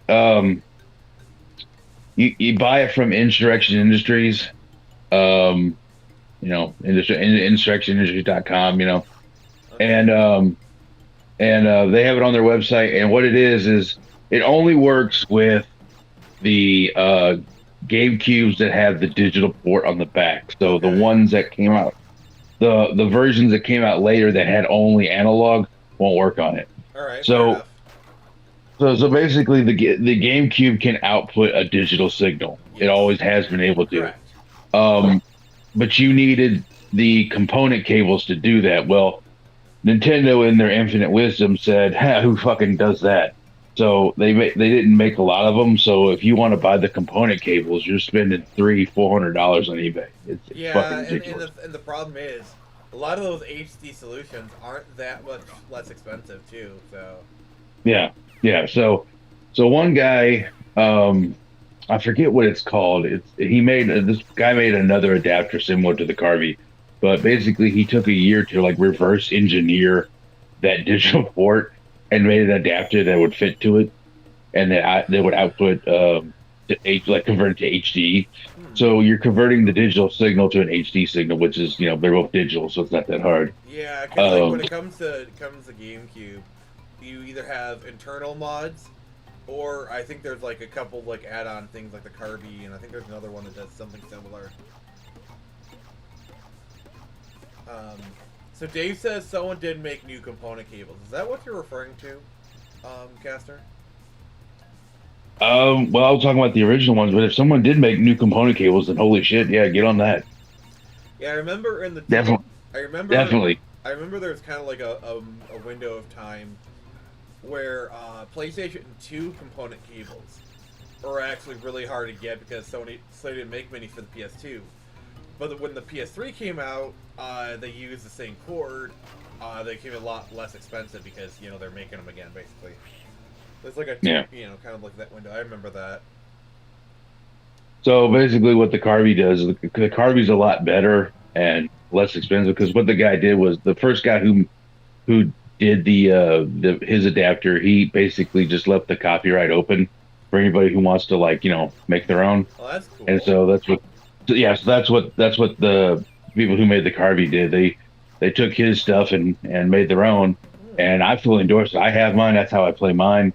So all you have to do is literally just plug it in the back of the GameCube, hook up an HD cable or HDMI cable to that, and bam, you're good to go. What do you think about like the people who their solution is modded Wii? I mean, if they get them, pick your poison. I mean, it's just that's the thing. Next, can you read the comments? Yeah, just one sec. Oh, it's okay. Sorry. Continue, Castor, and then when Nix is ready, he'll let you know. Okay. So, anyways, yeah. If you want a modded Wii, or hell, there's like to me, I think a modded GameCube is a little too much. Like the HD mod, because I'm like, you could just plug this Carvey up, and it's good to go. Well, there's a lot of other mods you can do as well. So. Oh yeah. There's a lot of other mods too, but I'm talking about like just specifically the HD one. That's all you're doing. It's a bit much. Yeah, I think it's better just to spend $75 and just literally plug and play. Like you literally, it's literally just plug the adapter in and then plug the HDMI cable into the adapter. It's so easy and then you just that even Jared could do it. But God, I wish he was here. Yeah. But what's cool is like whenever you start a game, it'll ask you, do you want to play in progressive scan mode? So then you can play every game instead of 480i, you play it in 480p. Yeah, and then from there, I guess you just plug it into your favorite scaler or whatever, or upscaler. Yeah. Well, no, you don't even have to. You don't. It does everything. Well, what I'm saying is convert it from a 480p to like 1080p or something, or 4K. Well, no, it handles everything on your screen. No, it handles everything on your TV. Like it you don't have to worry about any kind of upscaling. It converts it into an HDMI signal. But the thing is, it still plays it at 480p. Yeah.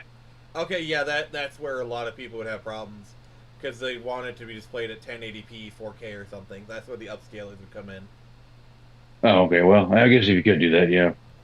But I mean, but I think it looks absolutely amazing. All right, Castor, Nix is ready. All right, go ahead. Sorry, I just had to. It's my niece's birthday in a few days, so I was like, oh, her mom should probably invite her and her friends from her old schools, and she's like, oh my god, thank you, I lost the phone number. This is amazing time. I'm like, oh wow.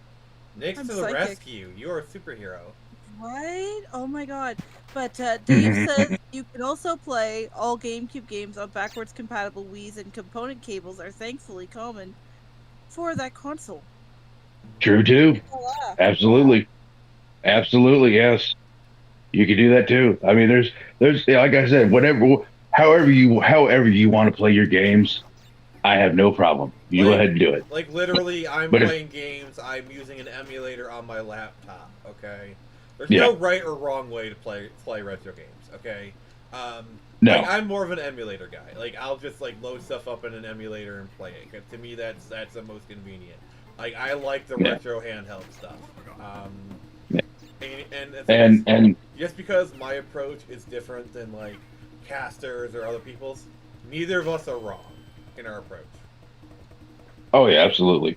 Like me, I like playing original software on original hardware. Is it a pain in the ass? Yes. Yeah, exactly. But that's a pain, but I'm willing to go through all those people, hoops. That's half the fun. Like yeah. For a lot of people, setting up a system is more fun than actually playing it. Oh yeah, like I love doing mods, like modding shit. Oh, it's awesome because then it's like you bring that system into the 21st century, and it's just a fucking great feeling, you know.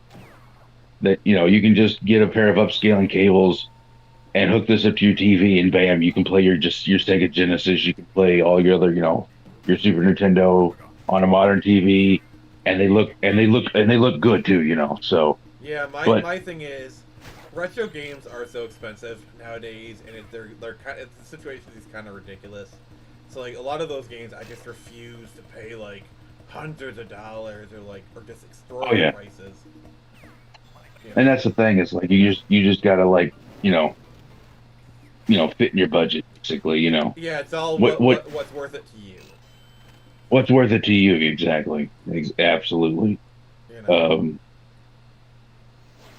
But I mean, but the thing is, there's a ton of games out there that are not that expensive. Agreed. Agreed. So you can have a pretty decent library and not really spend a whole lot of money on it. And there's also the other thing where it's like I don't necessarily agree with this route, but okay, cool. Sorry, that was a little bit tense. But reproduction cartridges, I vehemently am opposed to those because I just feel it's like piracy and just kind of pointless. But for some, like they don't want to pay $250 for Earthbound, so they'll pay $20-$30 for a reproduction card. Yeah. I strongly oppose it, but I'm not going to begrudge other people who do it. So. Well, see, that's what I have. I have most of my Sega CD library is reproduction games because, let's face it, Sega CD is really fucking expensive to collect for. Be glad you're not a Saturn collector. My God. No. Oh, shit, yeah, I know. And that's the thing. I strongly oppose the practice, but I'm not going to give you shit for doing it. That's how you choose to play games. Just because I disagree with it doesn't mean that you're wrong for doing it. Yeah. It's called being an adult. Yeah. Nick, can you read the comment? 1 second. No, it's okay. It's okay. So, Castor, continue, please. I was going to say, because basically the way I see it is, it's I'm doing analog emulation. Yeah. I mean, I'm buying. The thing is, ultimately, it's kind of pointless because, like, what is the difference between buying a reproduction cart and buying a used game when it comes to legitimacy? Okay, because either way, the company's not getting any of the money. Exactly. So that's why, like, even though I disagree with the practice, I'm not like, oh my God, you're evil, you're all that stuff. It's just like I disagree with it. Whatever, Yeah. Like, am I gonna? The thing is, I want to play Snatcher on my Sega CD, but I don't want to pay $1,000. See, and here's the difference. Here's what I would do, and the thing is, there's no difference between what I would do and what you're doing. So for me, if I want to do it, I'd literally just burn a CD and put it in there. There's literally no difference between what I just said I would do and what you're doing, because you're essentially playing a burnt CD of Snatcher. It's just better presented. Essentially, yeah, exactly. And I understand that, and that's exactly what. But the thing is, I like that presentation. And that's fine. I get it. I understand it. For me, I just think it's pointless or whatever. So it's something that I wouldn't do. Yeah. The difference being, I don't begrudge. Oh God, I am doing so bad. But like, I'm not grudging you for doing it. Like, I'm not giving you crap for it. Yeah, exactly. Yeah, the thing that I always had the conflict with was, like, I didn't mind reproduction cards of games that, like, didn't come out. You know, like fan translations. The problem I have is, and this is kind of also my problem with emulation, the emulation in general, is they try and act like, try and make it legit. No, we're doing illegal shit. Who fucking cares? Like, you want to buy a reproduction card of Chrono Trigger?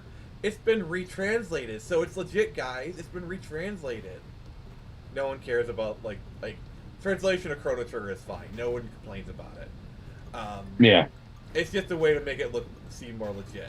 And I've always kind of, I was in there, Jesus. It's just alright, I am done dying. Are you alive? I wish I wasn't, honestly, but, anyways. Well, Nix, if you live in Canada. Dave says, original hardware is a great experience to take you back to that era. And he also says, I don't personally have a problem with reproduction cards or discs, but in the back of your mind, you know it's not totally authentic. Kind of takes away from the original hardware experience. Yeah, like it does. Now I'm going back to coughing out my lungs. All right. Goodbye. Oh, yeah, Nix will return and in greater numbers. So like I said, that's why I don't personally make a big deal out of it. Like, I may not, you know, but I'm not. It's a personal choice at the end of the day. What the fuck? Well, see, like I like reproduction games. Like, okay, so let me probably make myself an even bigger villain than I already am. Like, for instance, limited run games. I hate the company, but I like reproduction game stuff that they do.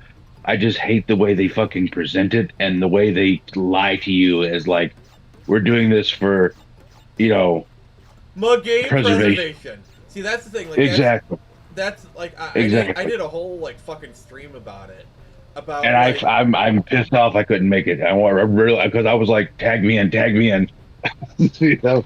I mean, if you had asked to be on the stream, it's just I figured you would be busy, so that's why I didn't ask you.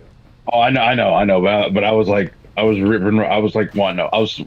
to fucking just rip going. The thing is, I've asked you multiple times to be on Friday Friends, and you're always busy, so that's why I didn't ask. Oh, I know.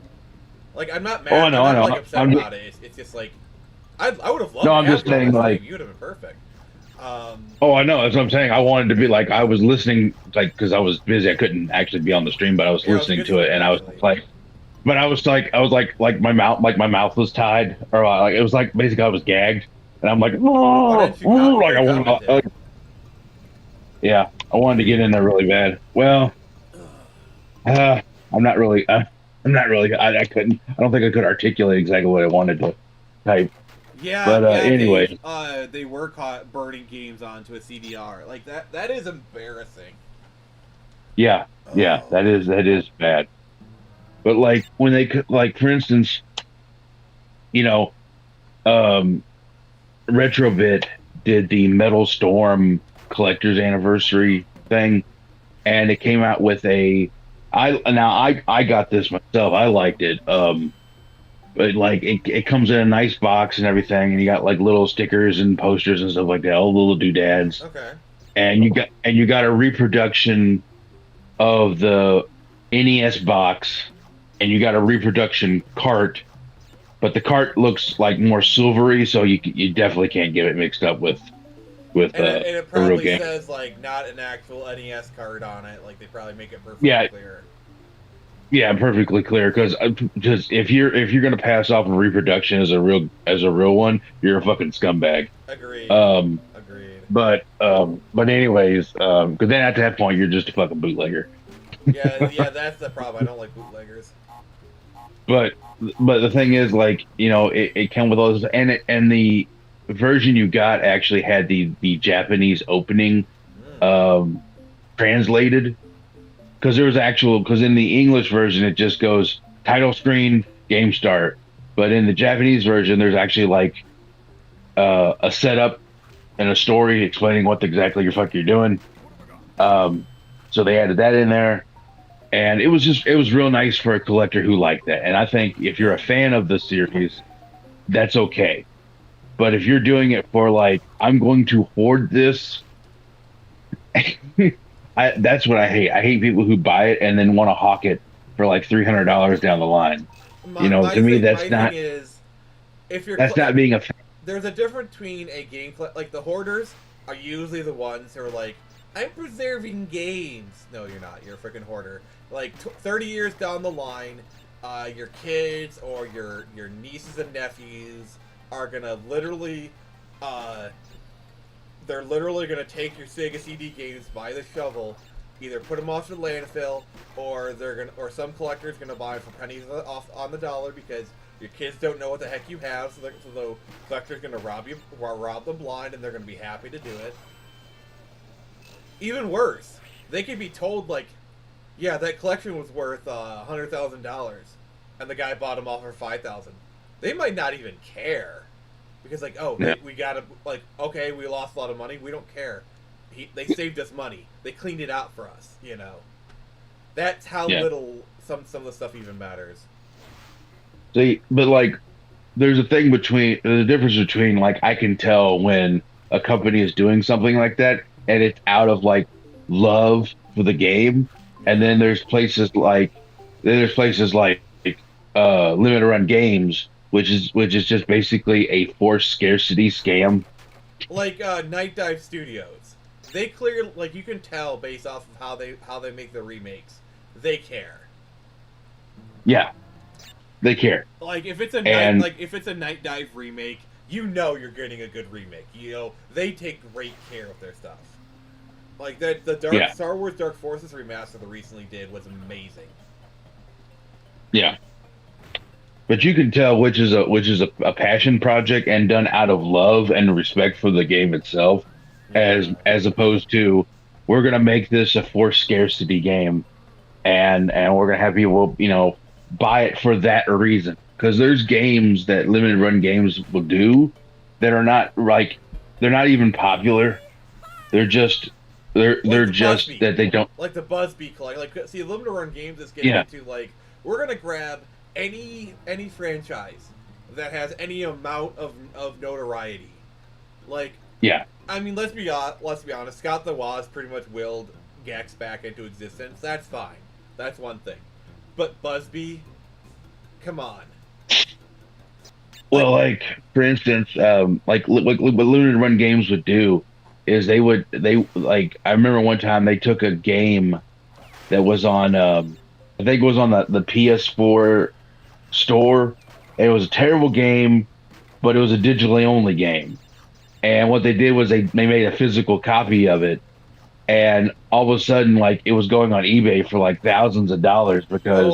I think that situation is even worse. Like, remember, like, YouTubers actually like. So, like, I used to be a big fan of Metal Jesus Rocks, and then I stopped watching him because, I don't know, the guy, he seems kind of creepy to me. But like, he was promoting this game. Yeah. I think Metal Jesus Rocks just does like whatever gets him like views. Like, I think all the passion has gotten out of him. My thing is, it's like, I don't know. I think there was a time when he was sincere, but now I think everything is just like, I'm just gonna shill for money. That, or it's like, what hot chick can I bring on this time? Like, to be fair, like, the women he brings on are legit. Like, Kelsey Lewin is a legit gamer. I'm not trying to, insinuate anything. She's like co-owns a game store. Video Game History Foundation, which I hate. My problems are not with her; it's with Frank fucking Cifaldi. Sorry, that's another rant. But like, she's legit. Okay, I'm not saying anything bad about her. Like, of course, I know. But Metal Jesus has her on at least part of. Oh, God, there was a stutter there, and it kind of threw me off. Is because she's an attractive woman. Yeah. Like that other woman that I used to have, like the blonde. with like the big boobs. Yeah. Yeah. Same thing. I mean. Yeah. Yeah. Yeah. I remember her. Yeah. I mean, she seemed legit. I'm not saying anything bad about her. Like, she seemed like a nice enough person. Though, to be fair, Yeah. in Metal's defense, he did have other people like Reggie. Yeah. Reggie, I would love to have a drink with that dude. Like, that guy's game collection is awesome. It seems like a nice guy. Yeah, because, like, I used to be big into, like, the YouTube retro gaming scene. Oh, God. Fuck me. You know, back in, like, the early 2010s, so, like, I could name off a lot of names that you probably recognize I used to watch. Yeah. Like, I used to watch a lot of the RetroWare TV people. Yeah. I don't know. Hey, now, Reggie's a very pretty man. I mean, I don't know about commenting about that. If you think he's pretty, then more power to you, I guess. Yeah, that's a lot of the retro game YouTubers. Like, how many times do you talk about, like, this or that game? The ones that really fall was, like, Pat the NES Punk. Like, I'm sorry, letting Ian into his life was, like, the worst decision he ever made. You can tell, I dipped out of the CU podcast around, like, the Diablo Immortal. Like, the time of Diablo Immortal, because, like, do you remember their reaction? Yeah. Like, I'm sorry, I've been trying to be very, like, fair. Ian is a fucking cunt. He is just such a fucking cunt. And I want, you know. How you really feel. Yeah, I'm sorry. But, like, do you remember his reaction? A lot of that stuff? Like, he is just such a fucking soy boy cunt. I don't know. Pat just was just trying to, like, be agreeable or whatever. I don't know.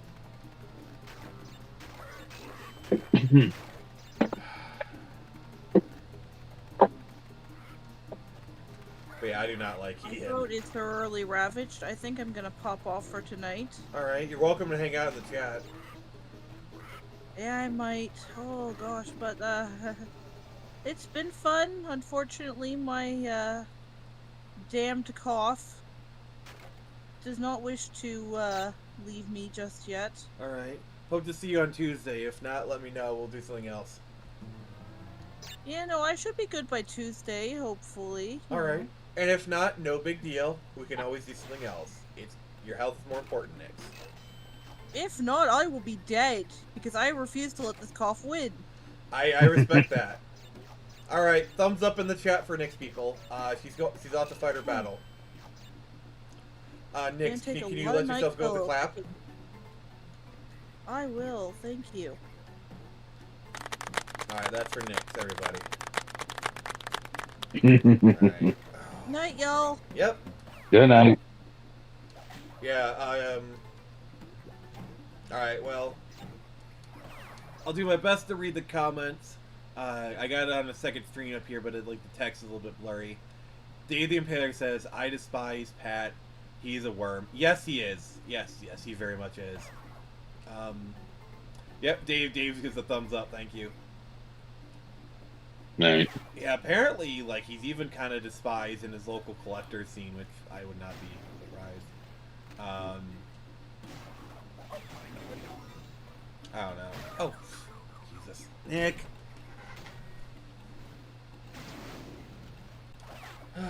I got the chat up. I can read off them now. Oh, cool. I didn't want to impose, so I didn't want to No, it's fine. All right, thank you. No, I figured it. Okay, this section is. Oh god, I hate this section in this level. Nick's is giving the thumb up like at the end of Terminator 2. That's what Dave the Impaler says.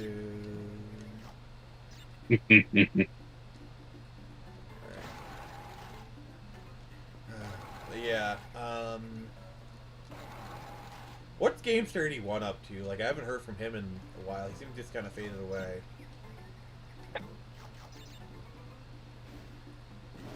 Castor, The who? Game 31. Do you remember him?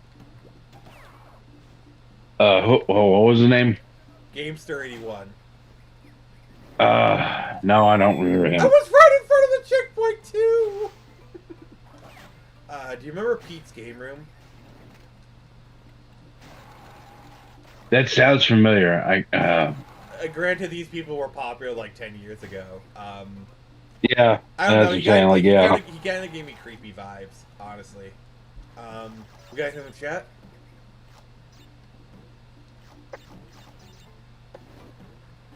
Hell, I like the irate gamer more than Pat. At least he plays with puppets and hunts ghosts these days. So Dave the Impaler says. Yeah, irate gamers had a bit of a redemption arc. Mm-hmm. I actually still watch Happy Console Gamer. He's called Stop Skeletons and Fighting Now. Mm-hmm. Like, he produces kind of cool content. I like the dude. I kind of stopped watching him for a minute because they did this really cringy video about like the music in Dragon Quest, and they talked about like the Japanese rights things, and like one of the segments was, oh, by the way, did you know that the composer actually might be racist? Like, oh god. Like, I feel bad because like that was like the one video he had his girlfriend or wife producer Grace voice, and she hasn't done anything since. You know, but yeah, there's a lot of like stuff I used to watch, but then they got political. Like, you ever heard of girlfriend reviews? No, I haven't. Basically, the conceit of the channel is where like, let me tell you, see if you heard it before. My boyfriend is a gamer. My girlfriend is not a gamer. My YouTube channel is exposing my girlfriend to all these games. Original concept, isn't it? Yeah. But like, I don't know. The girl was kind of like, she had like a nice little kind of voice.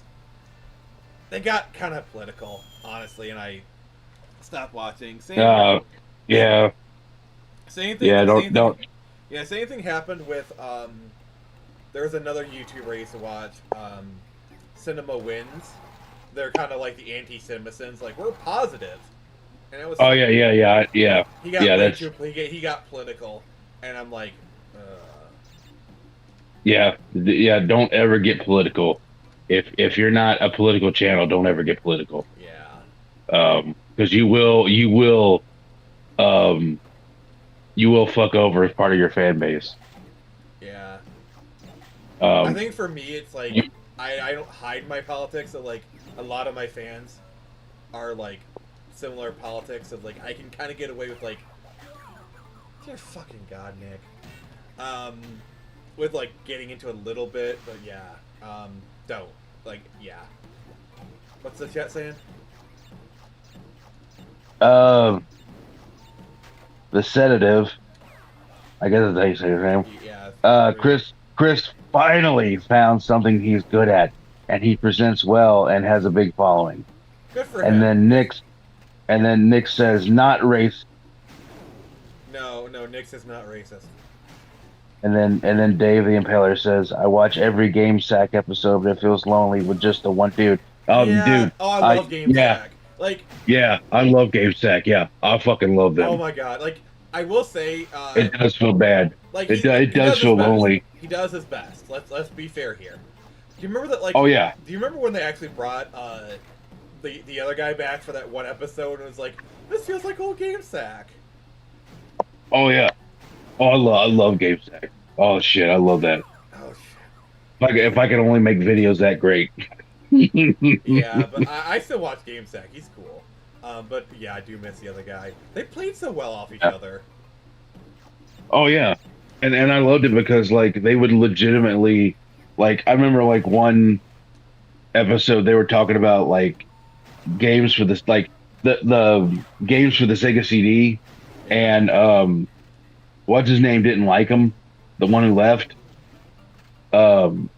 So the other guy was like, hey, I'm gonna so expose you to some actual good games, because there are some notoriously, let's face it, there are some notoriously bad Sega CD games, especially the fucking live action stupid yeah. Unfortunately, people think like, okay, oh shit. Unfortunately, like most people's perception of the Sega CD is like, okay, there's like 1 or 2 good games, the rest of it's FMV. Yeah, no, there's actually a ton of really, really fucking great games for the Sega CD. Yeah. But it's just that the FMV was the face of it, especially for like the American market, and it was dumb. They should have marketed it as, but that's a whole nother discussion. Anyways, I was getting on that whole rant here, but anyway, so he introduced him to like some of the better games, like Sonic CD, Lunar, Robo Alessi, Popful Mail, Snatcher. Snatcher, obviously, and what's the other game? KO Flying Squadron, games like that, and the dude was like the enhanced games, like Batman Returns on the Sega. Yeah. So basically, like, and then the dude actually like changed his opinion. He was like, I could see how there's like some, he's like, there's some good games on there. I'll take it back. So I actually like that they, would actually change their opinion on things, through exposing each other through like different games and stuff. Let's see here. Oh!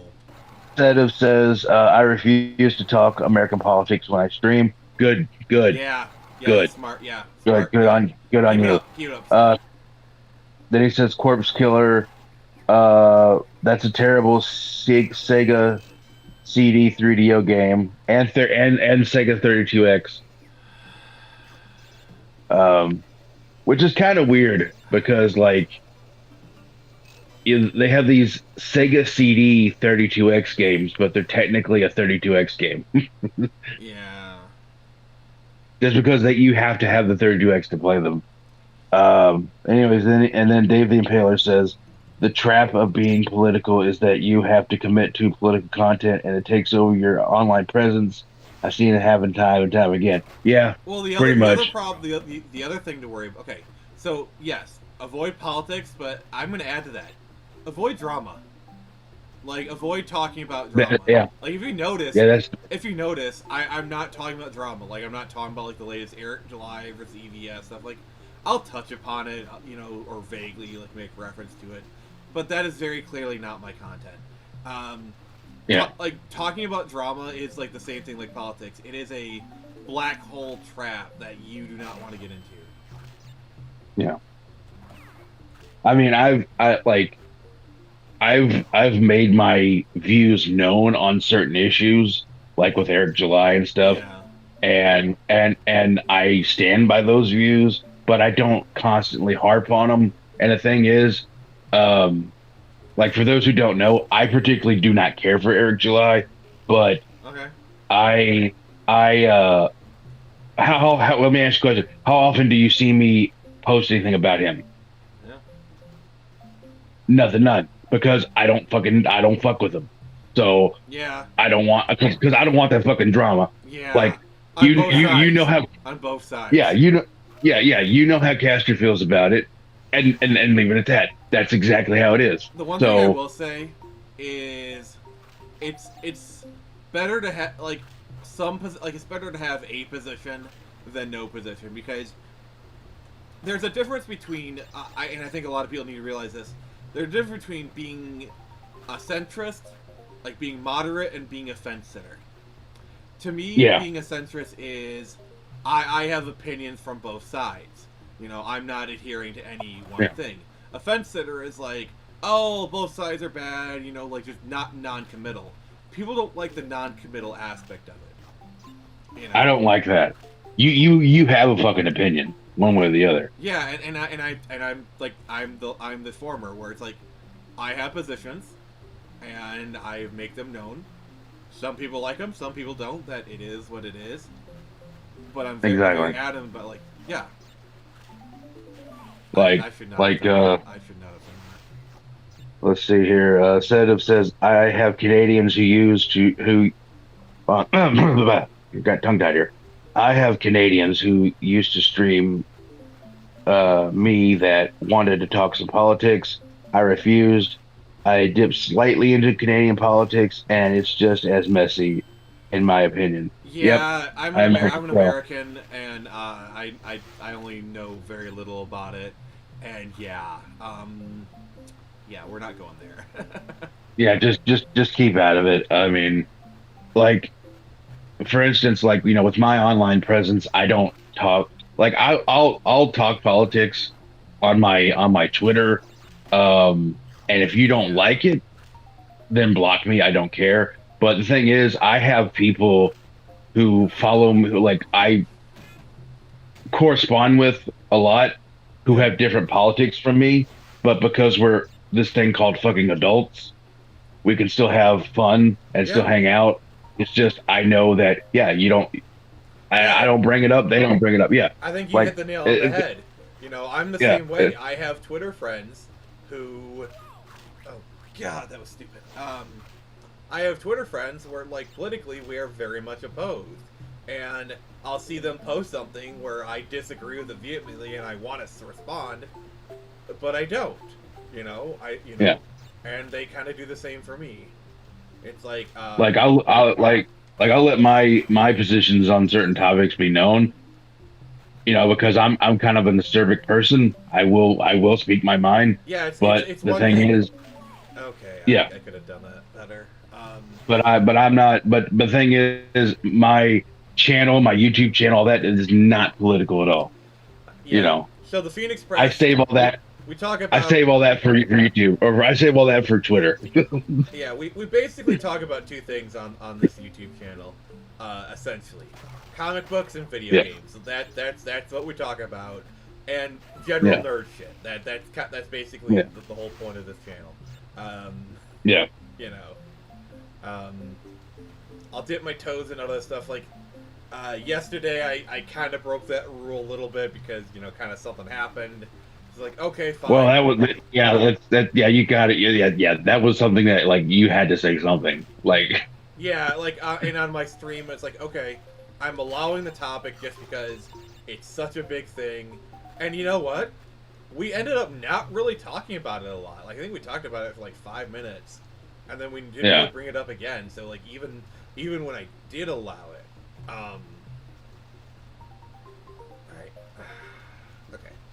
All right, so the sedative says Eric rules. Well, that's your opinion, and Ducky, you're glad. I'm glad that you have that opinion, and you can and that's the thing. I have people who like him, who support him. I don't. I have my own reasons for that. I thought why I don't. Yeah. But the thing is, if you like him, go right ahead, Ducky. I do not care. Yeah. Knock yourself the fuck out. Yeah, I mean, I've kind of made my position known on Twitter where it's like, I respect Eric. I respect what he does.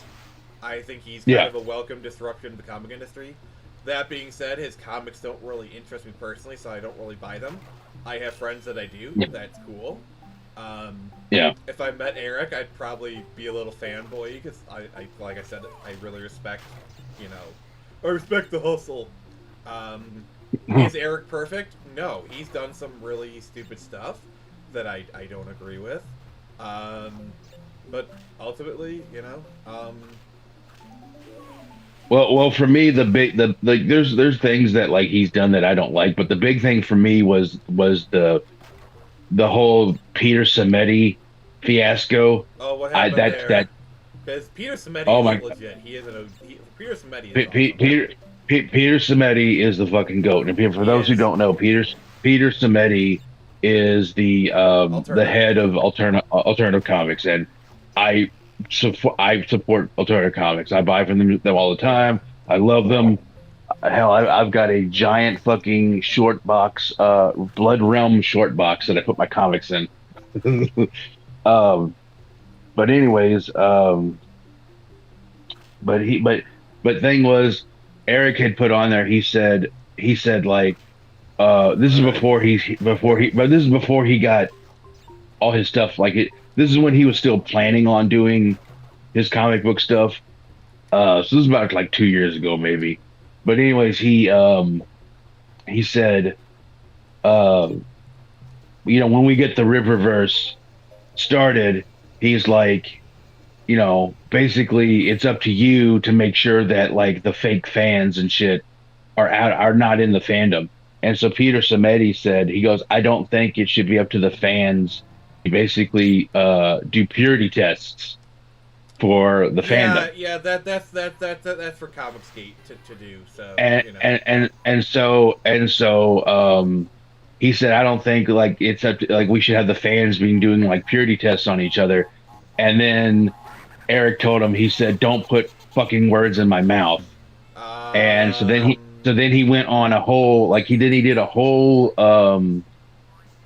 stream where he was basically just bitching him out, and I had enough of that. And I actually contacted Peter Samedi the night of that whole incident, and me and him had a long chat.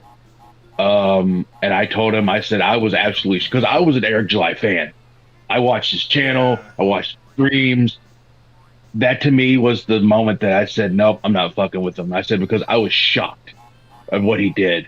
And even Peter said that too. He said, I was absolutely shocked the way, because he goes, me and Eric had always been amicable to each other, and we had talked to each other. He goes, that actually shocked me. Yeah. So like he's done a lot of those incidents. Like one that I remember, this happened, gosh, a bit ago, was he was talking to another creator, Immortal Rising.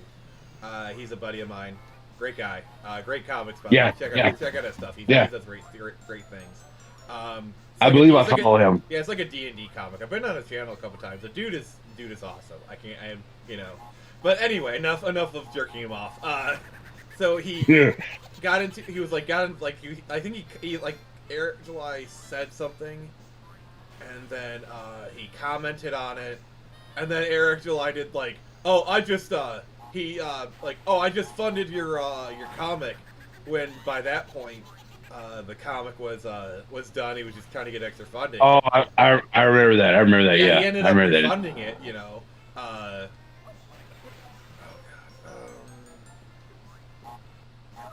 Oh shit. But I was close. But yeah, that was a complete bolt. He was trying to do the swing his big dick. I just funded your project. Shut the f up. Yeah. Chat says a fence sitter is a coward who tries to please both sides of an issue. It's disingenuous. Absolutely. And if you look up that definition in the dictionary, you'll see Tim Pool's face. Yeah, that's all I'm gonna say. I agree.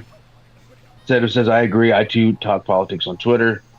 He also says he's the reason, or I guess he's talking about Eric. He's the reason I'm going after my dream of becoming an author. And you know what? If that's what it takes for you to get your dream, Ducky, go ahead and do it. And you know what? Whatever motivates you, Ducky, get that fucking dream. And Sadev, I'll just say, you're already doing well. I hear you've hired a very intelligent and also very good-looking editor, so I think you're in good hands.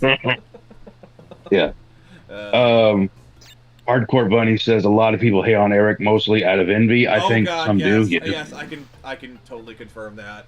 I've talked about as much as I don't like Eric, as much as I don't like Eric, I can also agree with that. Yes, there are people who do. I've personally experienced it. I've mentioned on the stream a couple times when Eric was first doing his thing. I'd had talks with some of my fellow comic creators, ones who if I said their names, you guys would know them, and they said straight out to me, oh, I don't like Eric because he hasn't earned it. Mm-hmm. Yeah, that kind of bullshit. Yeah. Yep. And then we got, let's see here. Says you have every reason not to follow Eric because of Peter. If you feel Eric showed his ass to the public, do dislike him. I enjoy his opinions on most topics. And yeah, I agree with you. Go ahead. Yeah. Yeah, it's exactly. I personally am done with EVS, but if you still like EVS, that's cool. Yeah. I just think exactly. I think EVS has totally lost the script at this point. He's become the very thing he once you've become the very thing he sought to destroy. Exactly, yeah. But if you're still an EVS fan, that's cool. You know, you're fine. Like Dave the Impaler says Eric July hasn't engaged in any drama in about a year, so it's mostly irrelevant. He probably misinterpreted his intent. It seems like social media really has put some content creators on edge. Yeah. I kind of disagree with that. I think I know what he meant, because Eric don't really like. He doesn't really like. He can't handle bad like press. I think he gets too defensive. Yeah. Like I think he like, gets. I think he throws hissy fit. He can't handle. I don't think Eric can handle criticism well. I think he goes on hissy fits. Yeah. But I mean that's just me. But like I said, if you like him, go right ahead. Yeah, I don't fuck with him. I don't deal with him. And here's the thing: I don't like him, but I don't go out of my way to fucking hate on him. Now there's people on Twitter who go out of their way to hate on him, and that's fucking cringe. Yeah. Okay, that's fucking. Oh, like I think we can agree. Some of the stuff, like the Clipiverse, you know, showing up to his office, or that's bullshit. That's fucking bullshit. The fan event, that is like mentally unstable behavior right there. Yeah, yeah. Let's see here, Dave the Impaler. Razor Fist is another. Oh, here we go. Oh my God, Razor! I got ran for Dave. Razor Fist is another content creator who misinterprets comments and blows up at people like he's paranoid that everyone's fucking. I earned my Razor block. Dear God, I fought hard for that one. Says a lot of creatives cannot take constructive criticism. That's true. Yeah. And then he also says, yeah, Razor Fist blocked me. So you're in good company. Well, to be fair, I kind of like I trolled him into blocking me, and I really got under his skin. Like, oh God, that whole entire exchange. Like at the end, he was like, he said something like, "Learn to draw." It's like, I'm not even a drawer. I'm a writer. You know, like you could just tell I was getting under his skin. It's like I was so proud of that exchange. Okay, yeah. So here's the thing. I like Razor Fist. I think he's actually a good content creator, and I like most of his opinions. I still watch his content. The problem is, like, he sniffs his own farts too much. Well, and that's the thing is, like, I still watch his political videos. I think he is political on the event that happened recently. I'm being vague on purpose, by the way. Yeah. And it was a good video. I think he is politically savvy, but I think he's smart as fuck. The problem is I can see his ego from my house. Oh God. And okay. I'm sorry. I have to say this. God, I can't remember her name. Never mind. I was gonna make a joke about I can see that shit from my house. Yeah. It says Danny's a keyboard warrior. Yeah. Hardcore Bunny says Razor Fist is a reasonable guy. I don't get the hate on him. He's not reasonable. He's not reasonable. He has good opinions. He's not reasonable. And from all I hear, goes to Badlands.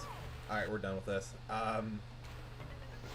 But like from all I hear, Goes to Badlands is a good comic. So I'm not gonna Yeah. Keep going. But like when he goes like on his rants about anime, I'm just like, dude, please, you're being cringe. Yeah, that was also the thing that like ruined EVS for me. When EVS did his anime rant, that's when he lost me. Like, and plus he had so much heat for that he actually had to back down. Like that was the kind of the moment I realized, oh, so the Emperor does have clothes. Sedative says he throws a fist, but he can't take one. And Daddy can throw a fist. He certainly can't take one. Yeah. Oh yeah. Okay. Now, yeah. Okay. It's just correct himself, I guess. Yeah. His Razor Fist is a bit dull. Hardcore Bunny says it seems to me most people who hate him call him on Asperging out, but people I talk to act like full out autistics that they accuse him of. It's a little weird. I think he's just I just think he's a dick. I don't think he's autistic. I think he's just kind of an arrogant asshole. You know. Yeah, he's just an asshole who smells his own farts. Yeah. You know. But here's the thing: I still watch his content though, so it's like. Same. Like, so it's like, you know. Yeah. It's like who really like won in the end, you know? Like we're still watching his content. Yeah, like I still think he makes good content, but like I know he's a you know, he can be a douchebag. Yeah, it's like kind of like but he has art from the artist. Like he can acknowledge someone's an asshole, but still make good art. Yeah. Like for example, I will defend Gail Simone's early 2000s stories, like her Bird of Prey stuff. Is she an unhinged lunatic now? Yes. You know, but I liked her stuff then, and if I read some of her stuff, I'd probably still like it. But that, you know, I don't know. Let's see here. Dave Pillar says, "I'm just saying I haven't seen any of that behavior from Eric July in a long time. Yeah, at the very least, he's maturing or learning to control those character flaws." Well, I'll tell you what happened. I'll tell you exactly what happened. He, I think there was like a time where it like went onto like Rekida's live stream, and Rekida like absolutely demolished him, and I think that was kind of like a wake up call for him, because he has kind of like he doesn't get into as many beefs as he used to.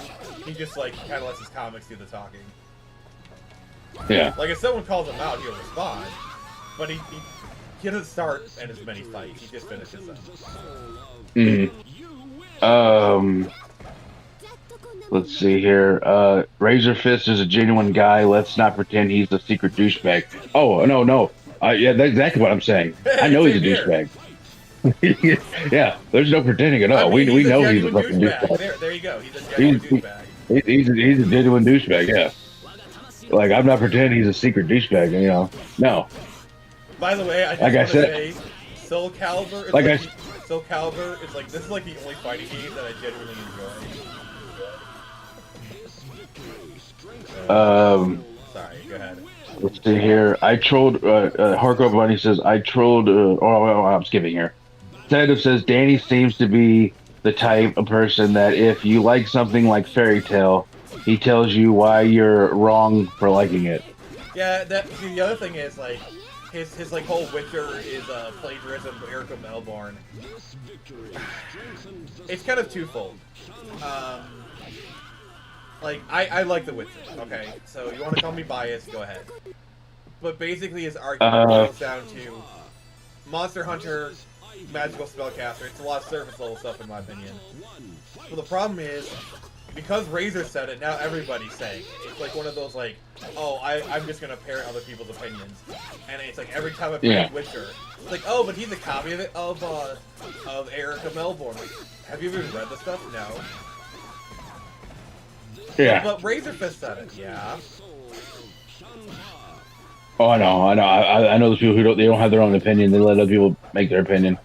It's kind of like that Spider-Man meme where it's like, oh, that's a nice opinion. Did a YouTuber give it to you? Yeah. What's the comment saying? Let's see here.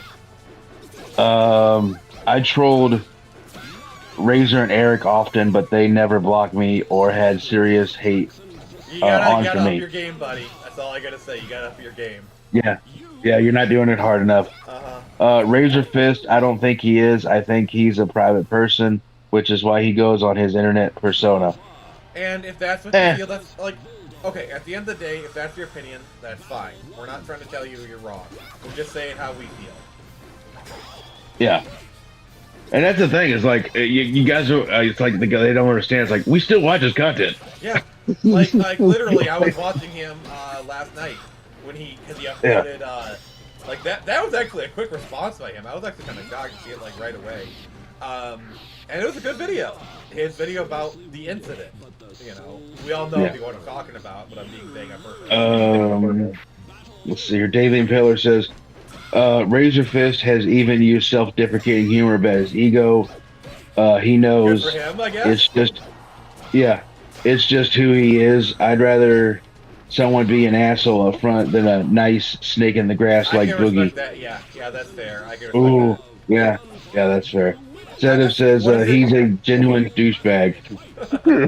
Yeah, it's like, there's like I think it's like a Captain Jack Sparrow quote where it's like, it's easier to trust someone who's dishonest than an honest, because you can always trust a dishonest person to be honest, but you can't always trust an honest person to be honest. Let's see here. Razorfist is acting out a persona. You realize not everything he says is to be considered 100% serious. Well, the persona is costing him PR support. So even if it is a persona, it's doing something wrong. Razor just has an opinion. Razor got that opinion from Michael Moorcock. Oh God, he actually makes fun of Michael. Oh, Michael Moorcock. Okay. The other thing. Okay, I know exactly what the thing was. Because for some reason, like, Razor is friends with Vince Russo. Okay, so for those who don't know, Vince Russo is a wrestling person, and he's a bit of a hack. Yeah. So, like, Razor being friends with Vince Russo, it says so much about him.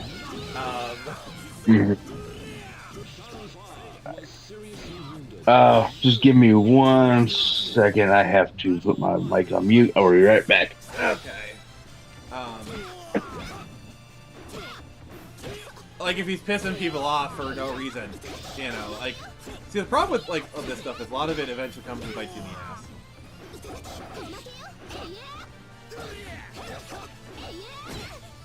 Because eventually, like, what happens with a lot of these people is they'll say the wrong thing, they'll piss off their fan base, and they're gone. Like, look at Lindsay Ellis. You know, she created the very monster that destroyed her.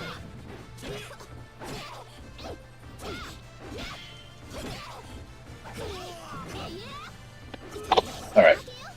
So, let me get back to... I had to look for my charging cable, because my phone's about to die. Because yes, I do everything on my phone. Further associations. Like, if you're a Razor Fist fan, that's fine. I actually am. Oh, yeah. Yeah. Like, you don't have to justify liking him. Go ahead. I don't care. If you like him, that's cool. You know, I like Razor Fist. But, you know, like I have an opinion, Razor Fist has an opinion, you have an opinion. We're all entitled to our opinion. Like, you don't need to justify liking him, Arthur Bunny. If you like Razor Fist, that's cool. I just don't, so that's fine. We're both friends. Oh, God, I could have played that one better. Nightmare!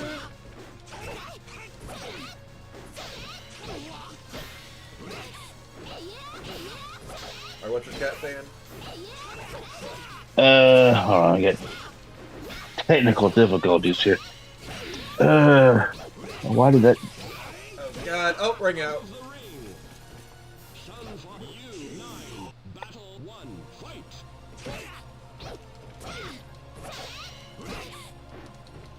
Okay, I don't know why my my power strip is down. I mean, I don't know why. It happens. But it keeps coming. I don't know what am I doing? Oh my God.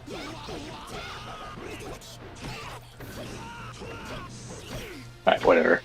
It's okay, you got this, bro. Yeah, I'm having like technical difficulties here. Alright, what's the chat got for us? Let's see here. I got a lot of chat to read here, so yeah, we got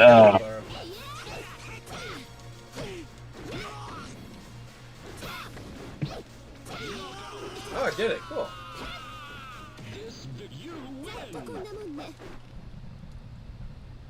Oh. Okay, so to be fair, other forums and YouTubers said Witcher plagiarizes Eric. Yeah, fair enough. But Razor is the one who kind of popularized it, in my opinion.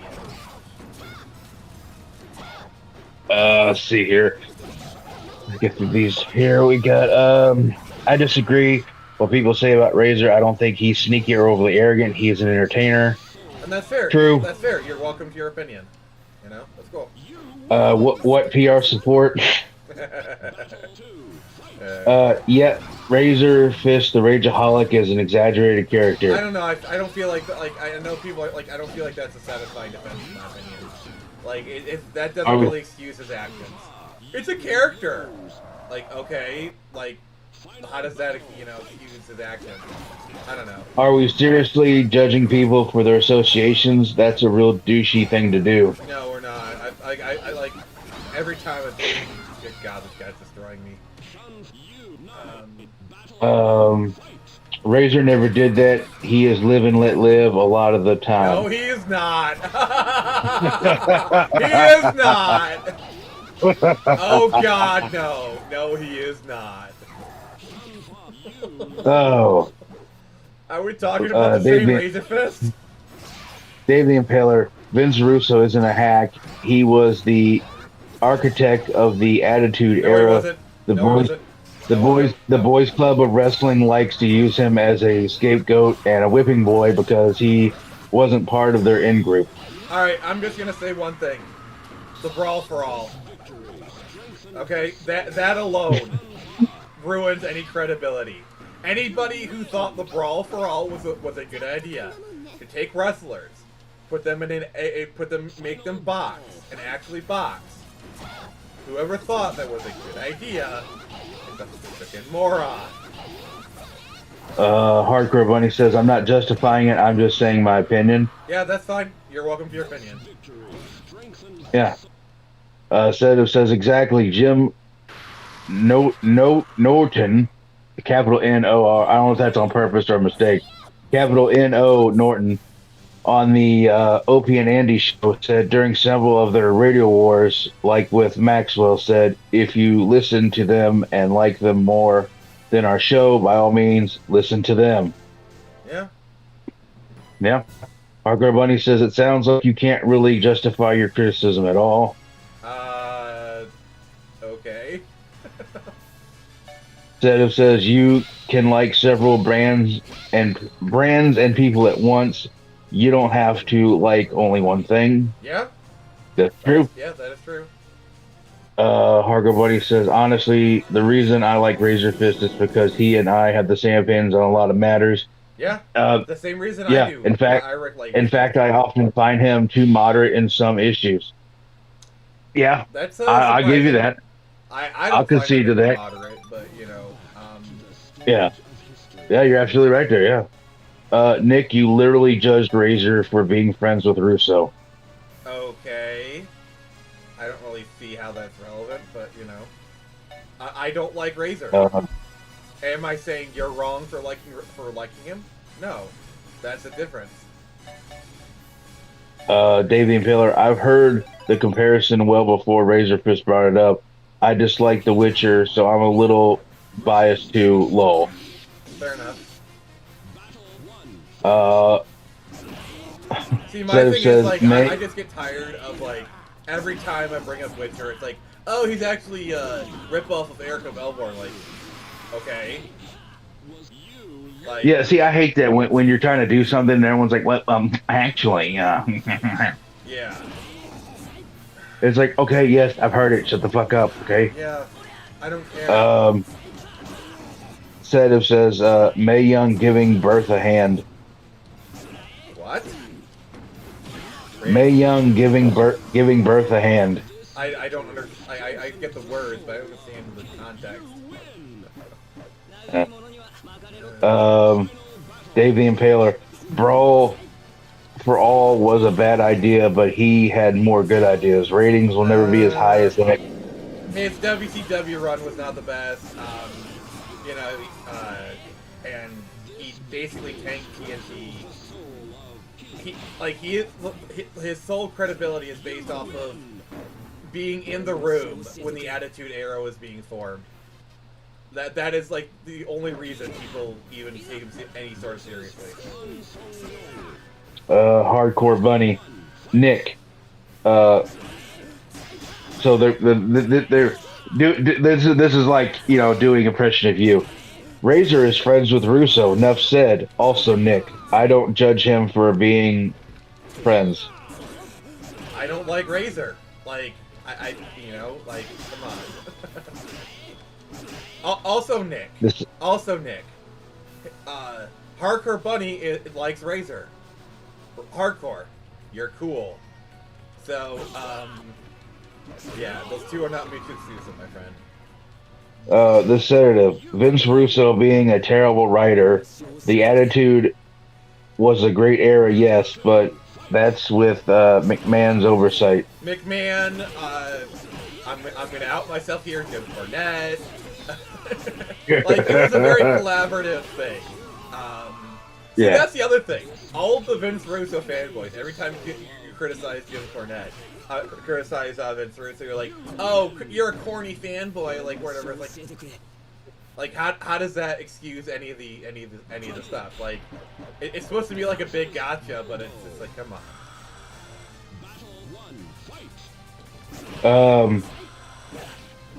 Hardcore Bunny says He-Man is also a ripoff of Conan, but He-Man fans don't spring out when it's brought up. Witcher fans do for some reason. Well, no, actually, no. He-Man's not a Conan ripoff. Actually, they're right. Because if you look at the early He-Man, he was very much intended to be a ripoff. But the thing about He-Man is they did add a lot to his lore to make him different. See, it's actually the reverse. You don't, if you wanted the metaphor to be right, it's, you know, like Conan fans, they don't really bring up that fact, because most Conan fans aren't really, like, most of them probably never even heard of He-Man, to be honest. Because Conan and He-Man are in two different stratospheres of fandom. Well, I do know that a lot of the artwork on the old box art was like rip off of Frank Frazetta, who did a lot of Conan artwork. Well, there's also something to be said for like something that's like originally a ripoff, but like they add to it and make it its own thing. Like Warcraft was originally a blatant ripoff of 40K, but like they've done so much to add to it that it's its own thing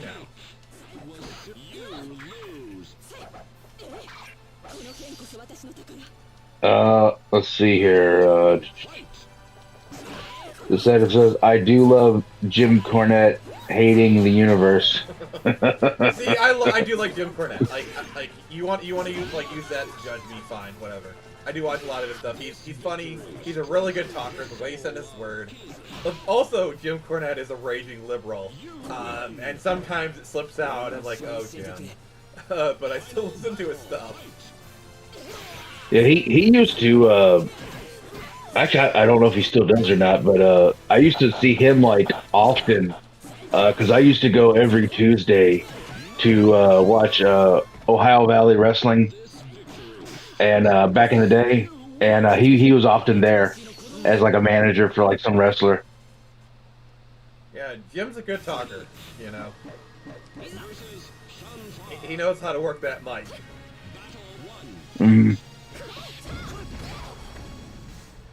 And that's 90% of pro wrestling. Oh, or especially like the stuff that like Jim Cornette does, because he's like the one manager type. So he's got to be good on that mic. You know who I think the best,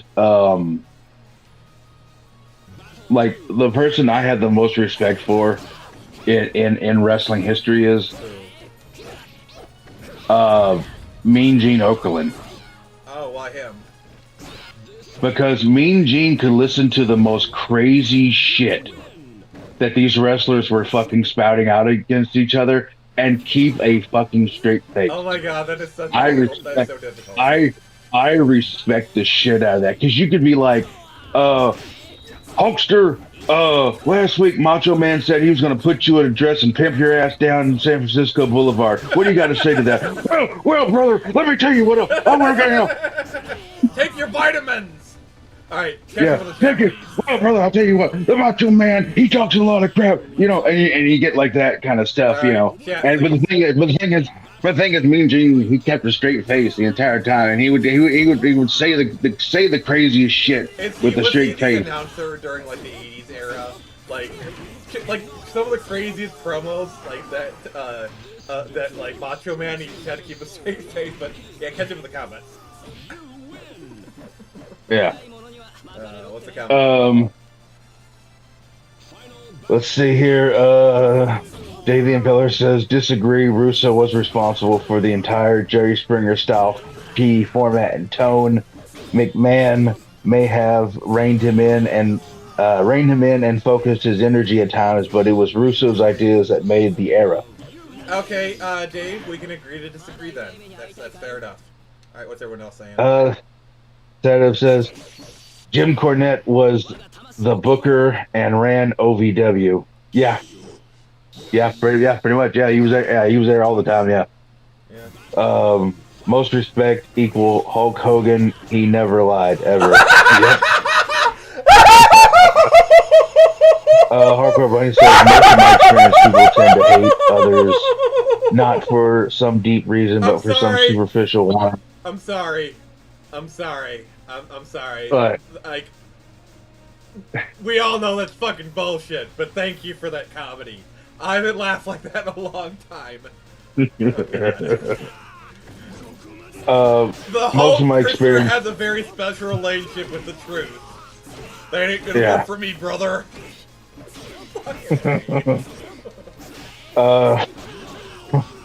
These comments are awesome. Yeah. Most of my experiences, people tend to hate others not for some deep reason, but for some kind of superficial one that they are too embarrassed to admit. Kind of like how Jonah hates Spider-Man. All right, fair enough.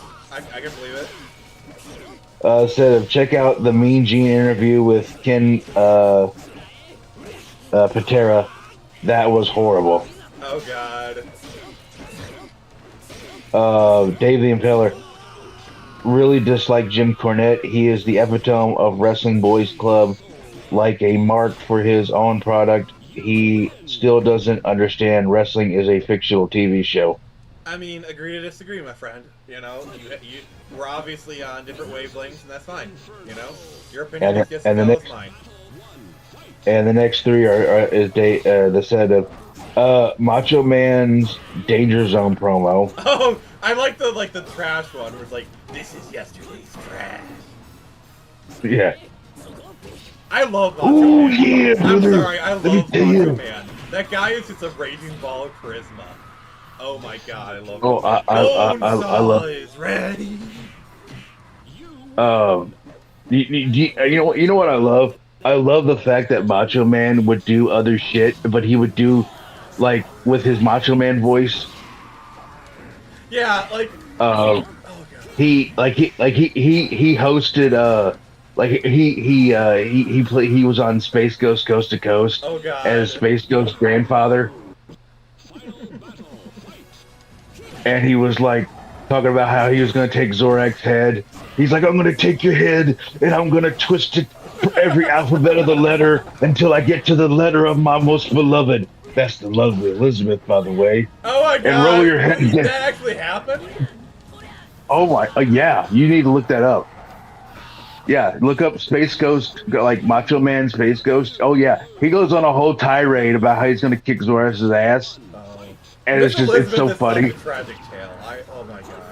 Oh yeah. When I heard about that, yeah. She was doing like coke with Lex Luger.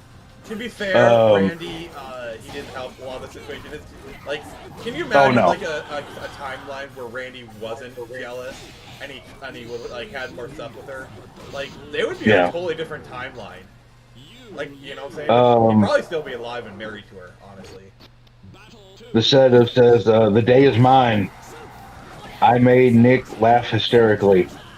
Alright, I will give you that. Okay, you win, sir. You have won the internet for today. He also says epitome equals E pit O me. Epitome, yeah. Epitome. Oh God, this dude's hardcore. I'm gonna do one more round, and then we'll switch. Hardcore Bunny. Macho Man died so we may survive the apocalypse. Yes. Oh, yeah. He saved off the Macho apocalypse. Oh shit. I fell for that one. Oh yeah, brother. Oh God, I love Randy Savage so much. Macho Man, because I like where he would get like. I like where he would get loud, but I liked it better when he got like down to like a low purr.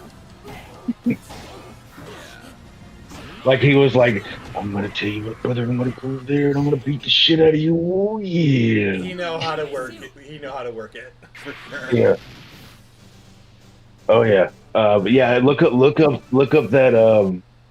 I'll probably find it and share it with you. The Macho Man thing with Zora. That shit was fucking hilarious. And as a 13, 14-year-old kid at the time, I thought that was like the funniest fucking thing in the world. And then also he was on Dexter's Laboratory. Oh my god. He was doing it. You remember the M is for Monkey? Not really. It was like a side cartoon in Dexter's Laboratory. Was like Dexter had a super powered monkey named Monkey, and the monkey, it would go on like different adventures. That's how they introduced a lot of the Justice Pal friends. Okay. But anyways, there was an episode of Monkey where the premise was so simple. What it was a interdimensional alien named Rasslor comes to Earth to find the strongest, combatants around, and it's played by Macho Man. Oh yeah. Yeah, he does that at the end. He's like, "Oh yeah." Oh, speaking of Macho Man, I gotta mention this. Like, have you seen? But he does the whole thing. Like he does like this whole like Galactus Thanos type speeches, but he does it in his Macho Man voice, which is hilarious. Have you seen the Macho Man Randy Savage mod for Skyrim? Dig it.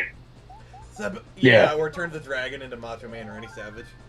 Yeah, that was like one of the first mods that came out. It was like fucking crazy. But yeah, like if you ever get a chance, look up that Dexter's Laboratory episode. That shit was fucking hilarious. But yeah, he used to do shit like that. Like, I don't know if it. You know what? Now it makes total sense. Like what WCW? I think he was a part of WCW at that time, and WCW was owned by Turner, which is also owns Cartoon Network. So they could easily get Macho Man to do shit. Yeah. So, do you think that Randy slept with Stephanie? Because that would explain why he was never invited back. I don't know. Because Vince like invited back a lot of people who screwed him over, Yeah. And he supposedly left on like decent terms. So like, I don't know.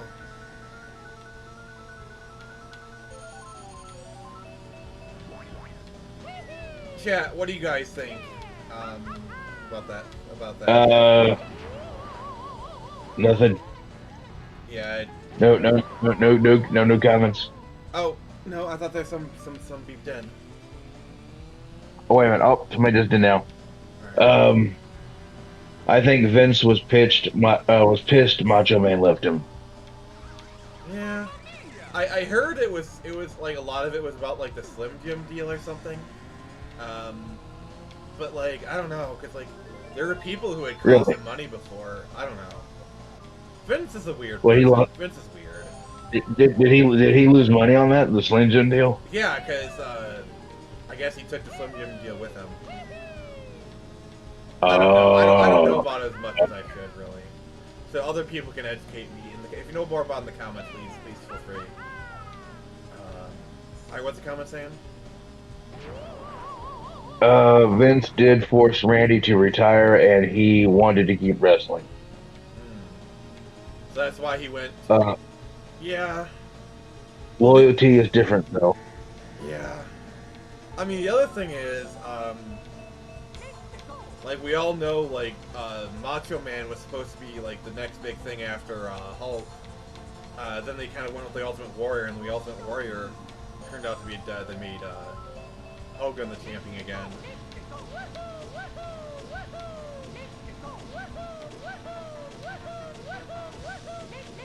You remember when WCW tried to get on the Mortal Kombat hype? Oh, Glacier. Yeah. Literally the only thing people remember about Glacier is his intro, which admittedly was Yeah. a good intro. Is that he looked exactly like Sub-Zero from Mortal Kombat 3.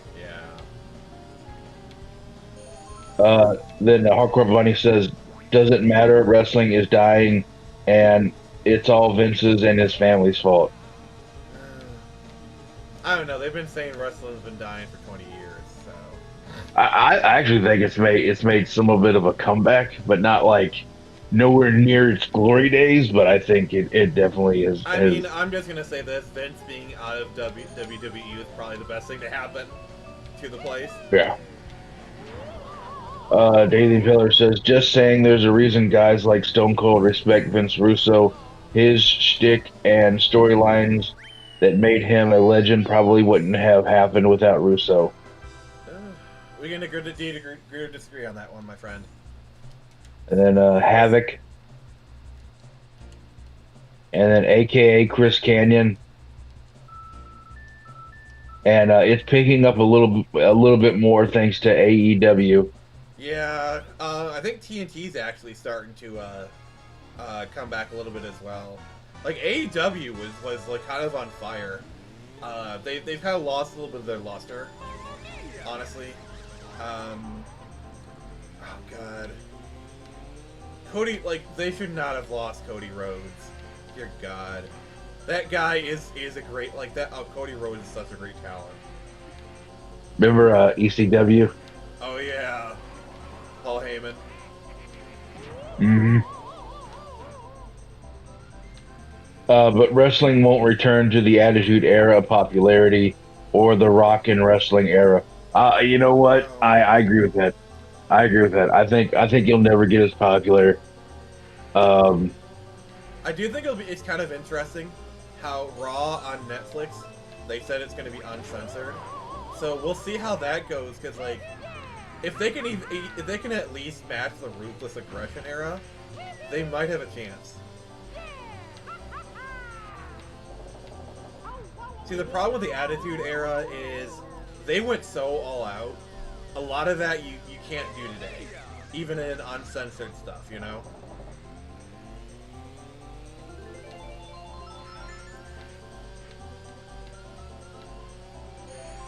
Like, I'll tell you what, though. Like, the whole Cody Rhodes finished the story with The Rock, they played us so beautifully. The Rock played us all like a fucking fiddle. And it just, you know what I'm saying? Mm-hmm. Oh, God. Wrestling has been limping along for decades, but it could be great. They simply refuse to tap into the cutting-edge zeitgeist of the era because they're... Ooh, zeitgeist. I like that. I like that big word there. They simply refuse to tap into the cutting-edge zeitgeist of the era because they're afraid of getting canceled. Safe product. Yeah, I think we're kind of starting to see shades of it. Like what I said recently about like the Cody Rhodes Rock fight. Because The Rock was utilizing Twitter, he was utilizing like a lot of the social medias to really like get heat on him, you know? And I just think like he played it all like a fiddle. And now that Vince is out, because like one of the greatest things that Triple H did was founding NXT, because NXT has like paid dividends to help foster talent.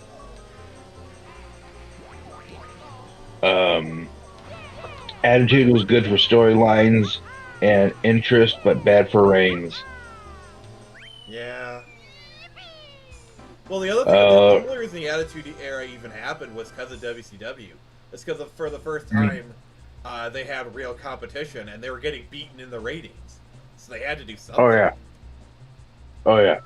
Like, I was hoping that AEW would be the one to kind of give them the competition, but they were for a moment, like a split second, but now it's not so much. Let's see here. Ruthless Aggression had one megastar, and that is John Cena.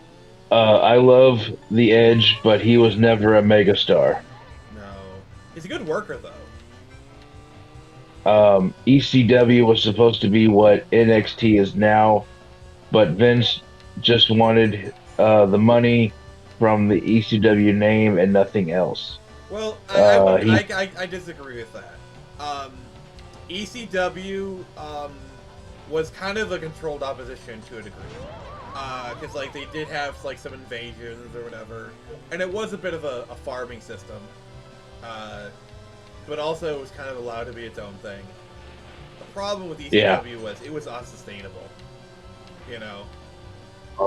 Says, and he failed to make money out of the ECW name outside of One Night Stand 5 and One Night Stand 6. The problem is Paul Heyman, like he's a great announcer, you know, great manager person, but he's proven to be not that good of a businessman. That's kind of his problem. Like if you notice, Paul Heyman is still getting work as a talker, which he is admittedly very good at.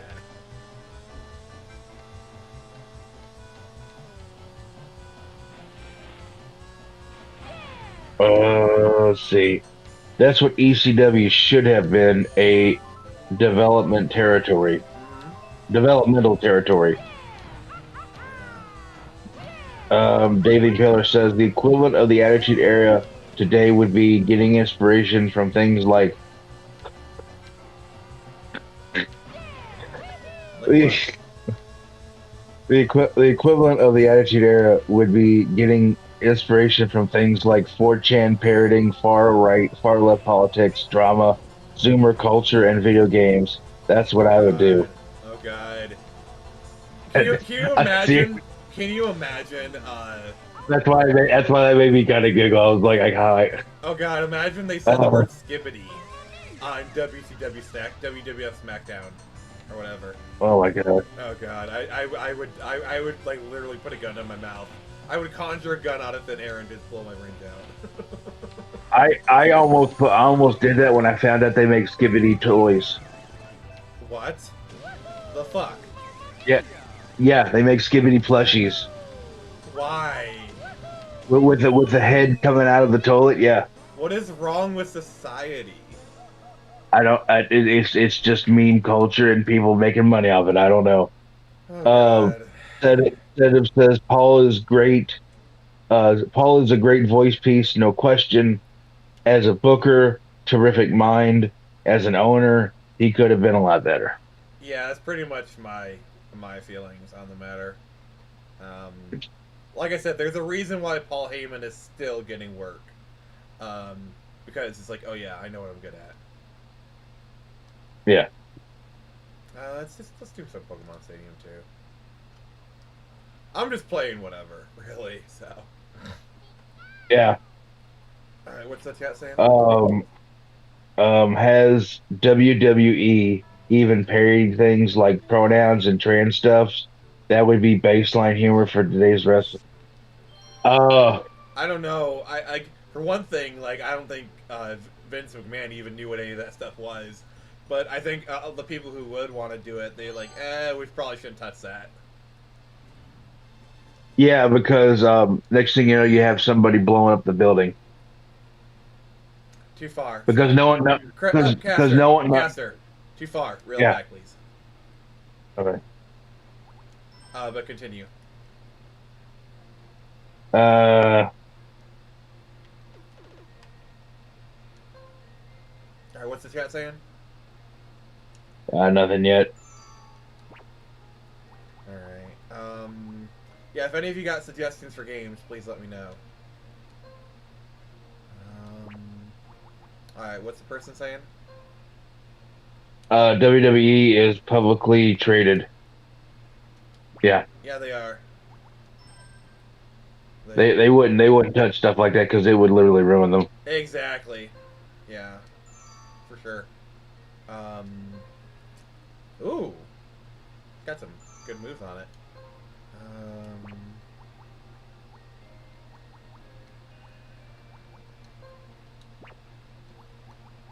That's been a lot of WWE. They don't want to lose their potential money. Yeah, pretty much.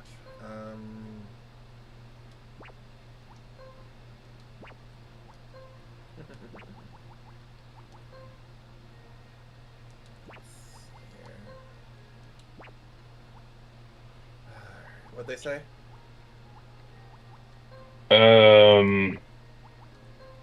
And that's why wrestling sucks now, because they don't have the modern Vince Russo who's willing to touch these topics or tap into and parody the modern zeitgeist like they did in the 90s.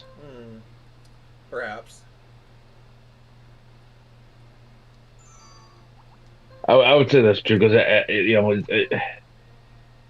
everything has gotten so damn touchy now that you can't talk about it or make fun of it without somebody getting really pissed off. Yeah.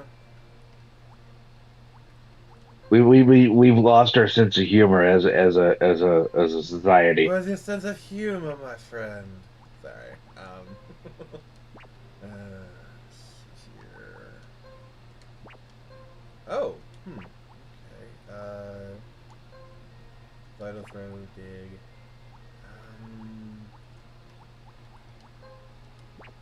Yeah, I'm trying to like figure out what I wanna do, like what kind of team. Got an electric type, Nidoran.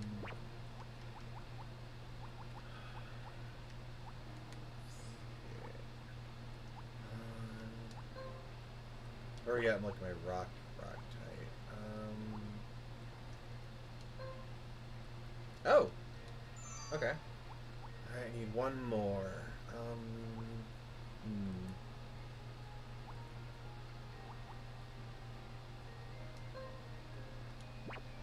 Let's go with Bulbasaur. Let's do Bulbasaur. Alright, but yeah, so...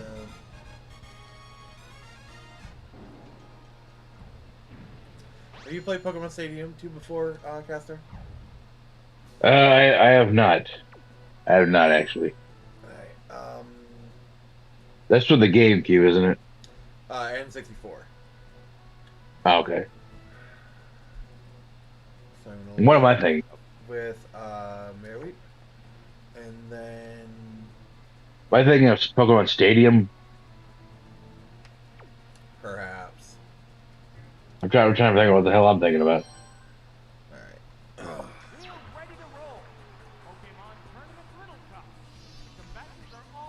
Yeah, so I'm doing the little cup, which is like under 5, just you know, farting around kind of thing. Larvitar.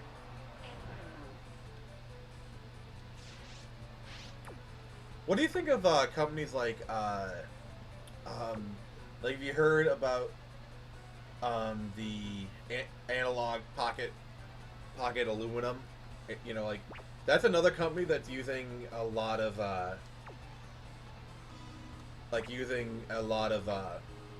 FOMO stuff.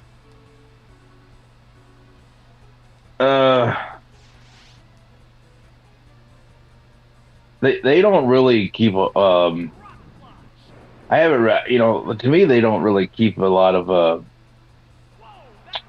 Value. That, but like the company doesn't really keep their promises with stuff.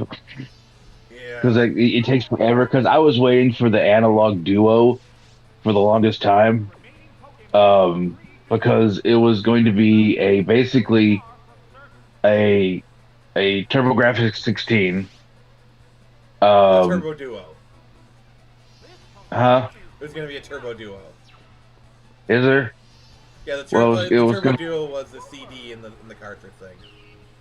Yeah, but they were gonna do the analog duo, which basically was gonna be like their their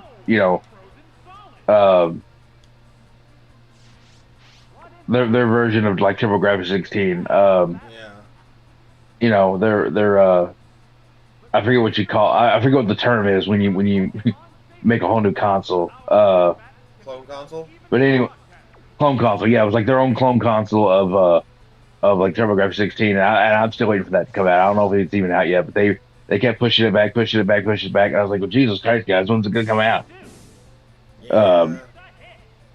But they're bad about doing that. But like, as far as clone consoles go, my opinion on them is as long as they don't suck, and as long as they're fairly priced, and as long as they do what they're supposed to, go for it. Because I mean, they do play original hardware, or original software, which is what the whole point is. Yeah. Agreed. Because let me tell you, like the analog duo was going to be like $200 even.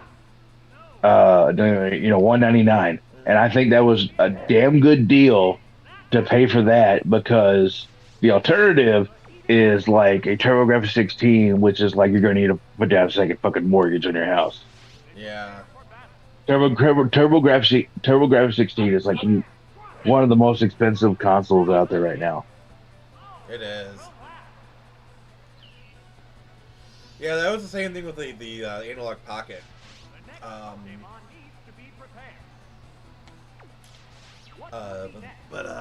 Yeah, they intentionally hold back on stock, and from what I hear, the Pocket itself is a good console for like what it does. Yeah. Oh yeah, I have a friend who has one, and they enjoy it immensely because they can play everything on it. It plays almost every cartridge-based handheld.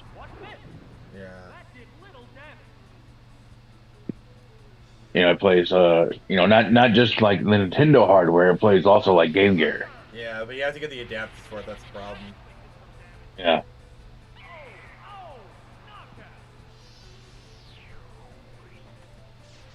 Yeah, I think Dave pretty much sums it up. Great products, terrible business decisions. Toad Penny.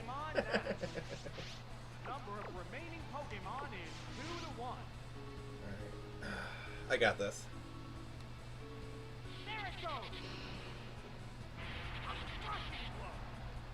Oh, that was oh no, Charm. Senator says, "I love the little couple." Dave the Impaler. Sorry, go ahead. I'm not sure what he's talking about. Dave the Impaler says, "Analog, awesome products, terrible business practices." Yeah, that pretty much sums up my whole argument. Yeah. Yeah, like I follow the retro handheld scene a lot. Those Chinese ones. I myself have a Miu Mini Plus and I love it. And I've been thinking about getting another one, and I've been kind of following those. And yeah, you kind of see that a lot with some of the other ones too. So, here tomorrow. I got the Z for beach. Senator says, "My older sister had a Game Gear when we were young. Damn, I miss that woman." As a person who recently got a modded Game Gear, it was given to me by a very talented, very intelligent, and extremely good-looking gravedigger. Wait, is one of those Pokemon named Gabask? Oh God, Gabask. Let's see here. They brought both Pokemon Stadium games to the Switch, but haven't brought the Game Boy games to connect with them. Bizarre. Yeah, that's the problem. Without it, it's kind of like half an experience. That's the problem.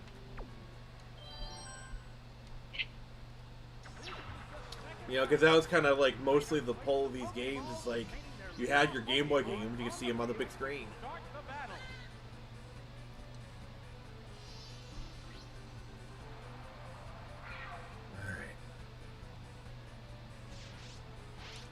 That's another thing that getting back into like reproductions and stuff. That's another thing I kind of like. I hate is that Nintendo. You can pretty much play, like, there are so many remakes and remasters for the Switch that it's crazy. That people still bitch about like not having access to older games when a lot of them are available on the Switch, and then you have like all these games that come with your subscription, and it's like they keep adding newer ones. So it's like right now with a basic subscription, you can play like a shit ton of like good NES games, good SNES games, and Game Boy games, for free. Yeah. You can experience those, and then if you have the upper subscription, you can experience a little bit more. But it's like I think Nintendo has done a great job with that, like, or at least some of the other companies that use the Switch have done a good job with that. Because, like, honestly, right now you can play every Final Fantasy except for 11, like 1 through 12 except for 11, on the Switch.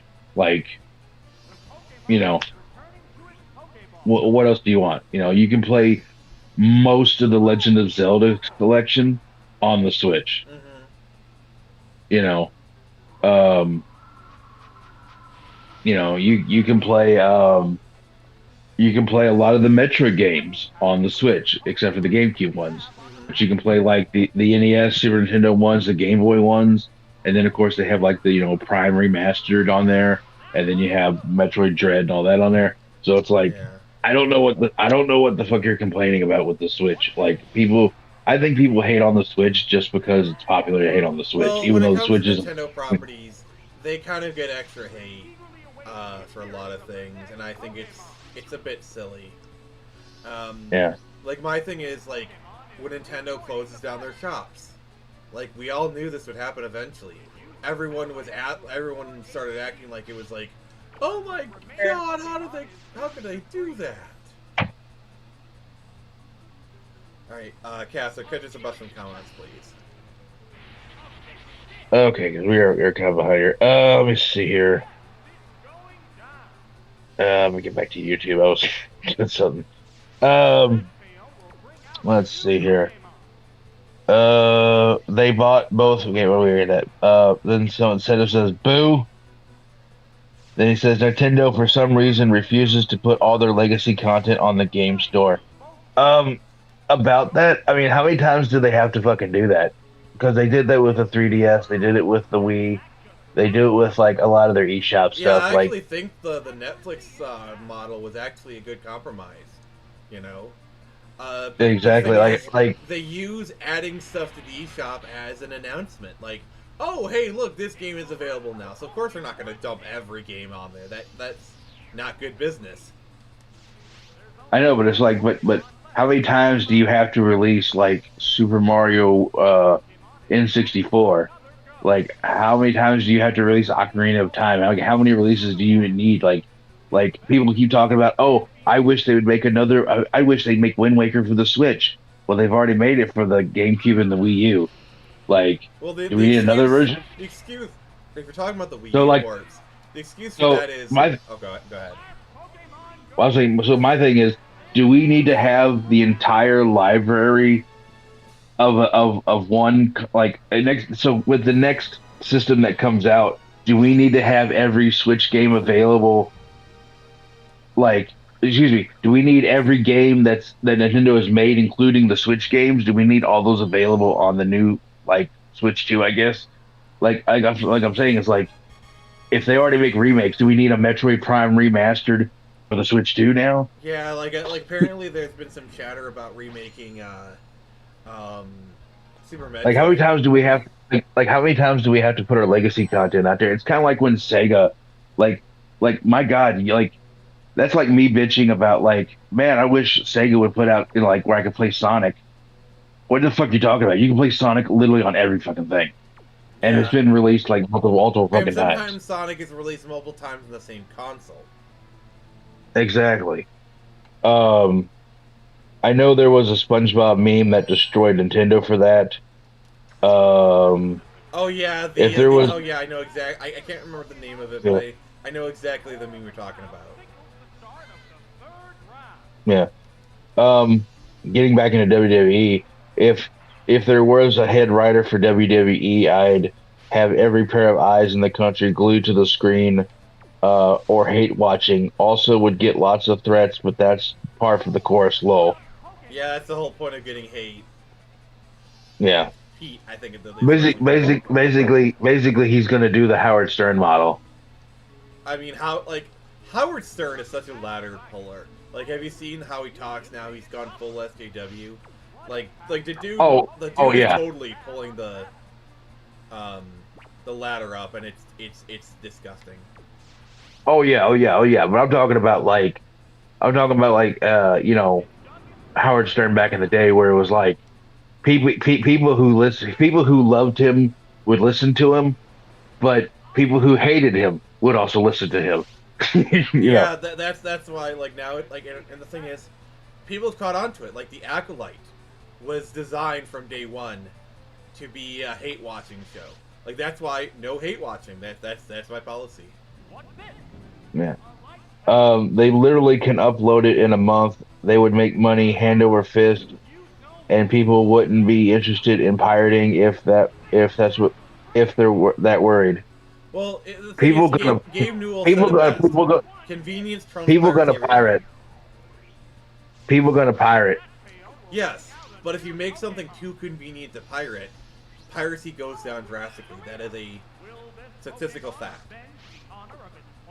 Yeah. So what I'm saying is like, I think the Switch has made accessible a lot of games. So that's my whole point. Okay. All right, what's You the know, guy saying? I think, can you play everything on the NES? No, but if I go on the NES app on my Switch, I can play pretty much all the big games that you'd want to play. You know, you can play Legend of Zelda 1 and 2, you can play all three Mario games, you can play Metroid, you can play, this and that. And if they don't, well, there's a Switch remastered version or a repixeled version of something out there that you can find. And here's the other thing, like, if you want to play Mario, emulation.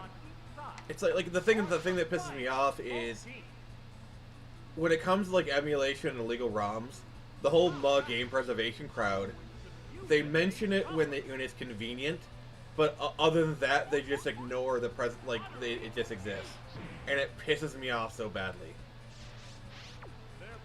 Yeah. But like I said before, like with for instance, people were like, "Oh man, I want Twilight Princess for the Switch."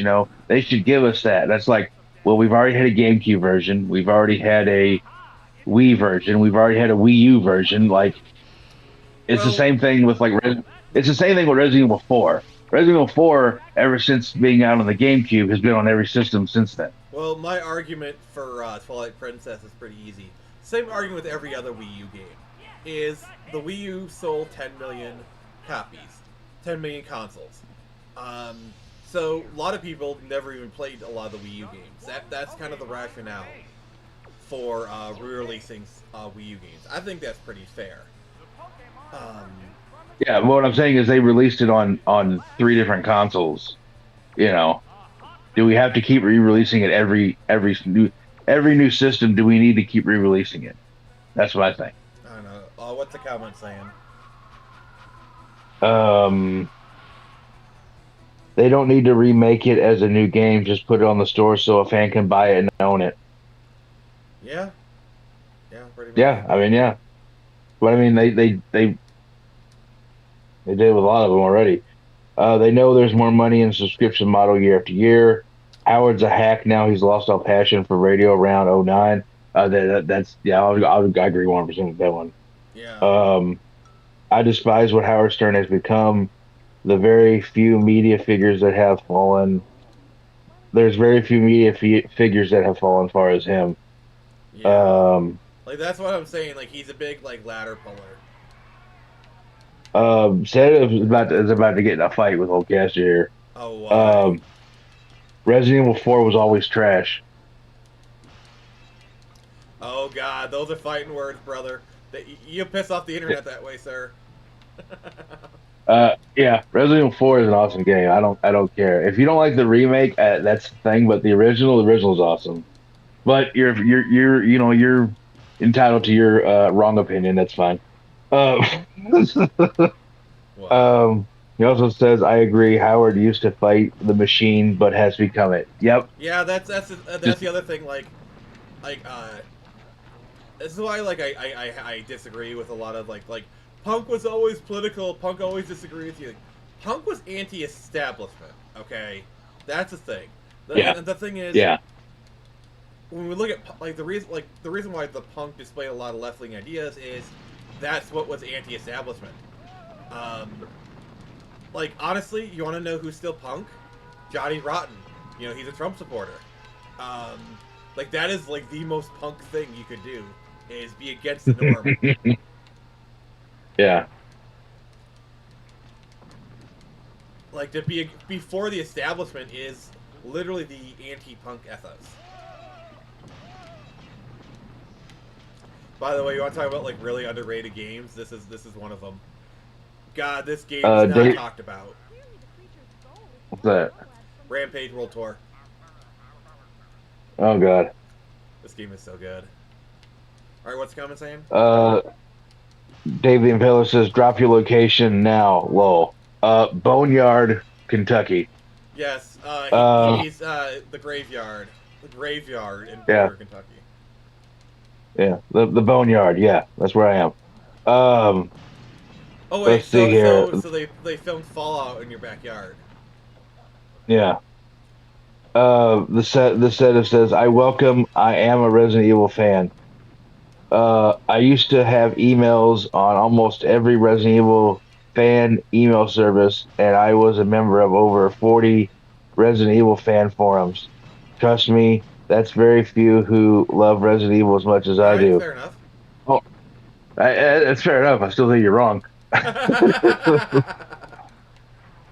Like, yeah, you can be the biggest Resident Evil fan of all, but, you know, shit.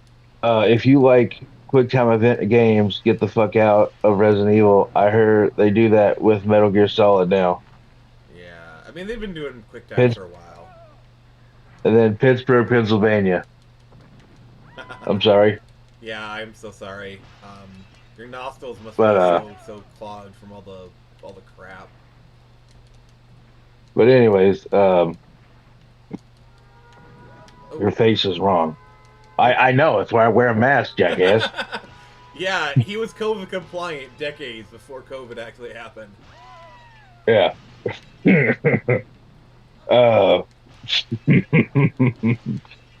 Oh no.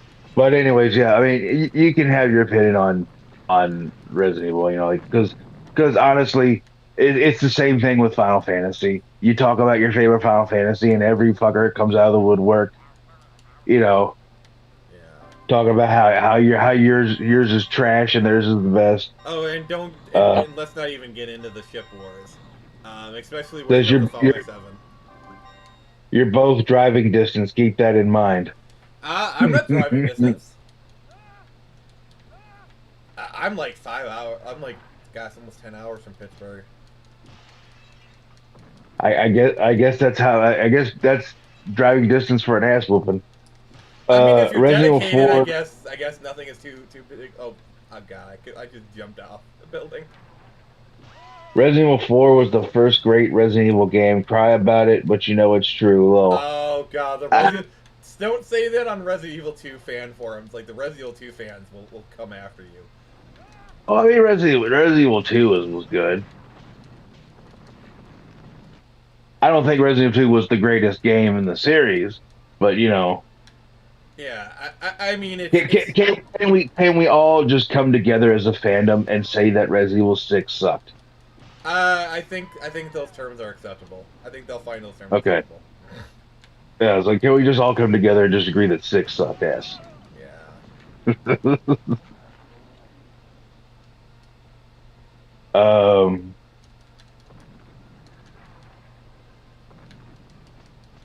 I liked 5. I don't know why people didn't like 5. I like 5 a lot.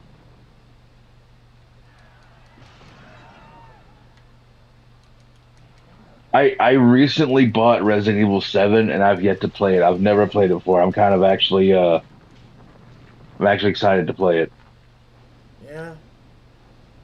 I'm also gonna get Village because I've never played Village either.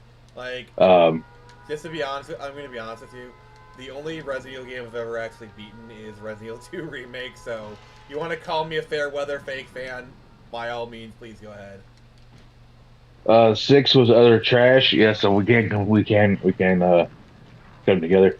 5 was meh. I don't think it was the worst. I like it. That's I love how it's like, we can't make it today because racism. Yeah, well, there's no racism in it. Like, it takes place in Africa. Yeah, that's the thing. You're killing black people. That's the racism.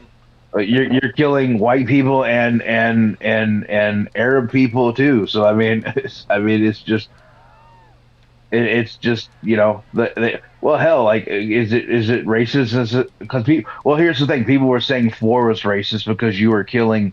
Well, at first they said Hispanic people because they didn't realize the game took place in fucking Spain, Oh god. not in like North America or Oh god, that reminds me of the discourse around Iron Fist, where like they didn't know anything about Iron Fist's character. Where like he's just like, oh my god, why is a white person doing martial arts? And then when everyone pointed out that like Danny Rand is a white boy in the comics, like, well, he should be Asian.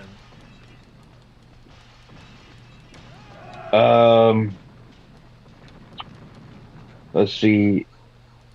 My older sister and I beat that on professional mode. Nice. Okay. Nice. 7 and 8 are very similar in how they play. Yeah, I see that. Yeah. Yeah. I think it's like, isn't it like starting like a new canon or something? Or no, but it's just like starting a new style, like the first person perspective. oh, okay. It's kind of like a reinvention of the series. Okay. I like them personally. Then David Pillar says RE2 is great if you like driving people like a tank and running from everything. Lol, that style of gameplay works for games like Silent Hill, but not the tone of games like early Resident Evil. Oh, that's a robot. That's like an Ed T209 thing. God. And instead it says, Dave, like I said, you tell me you've never played a Resident Evil game without telling me you've never played a Resident Evil game.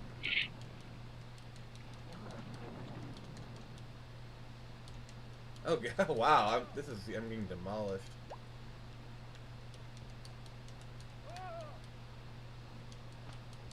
What's the Chalman saying? It says,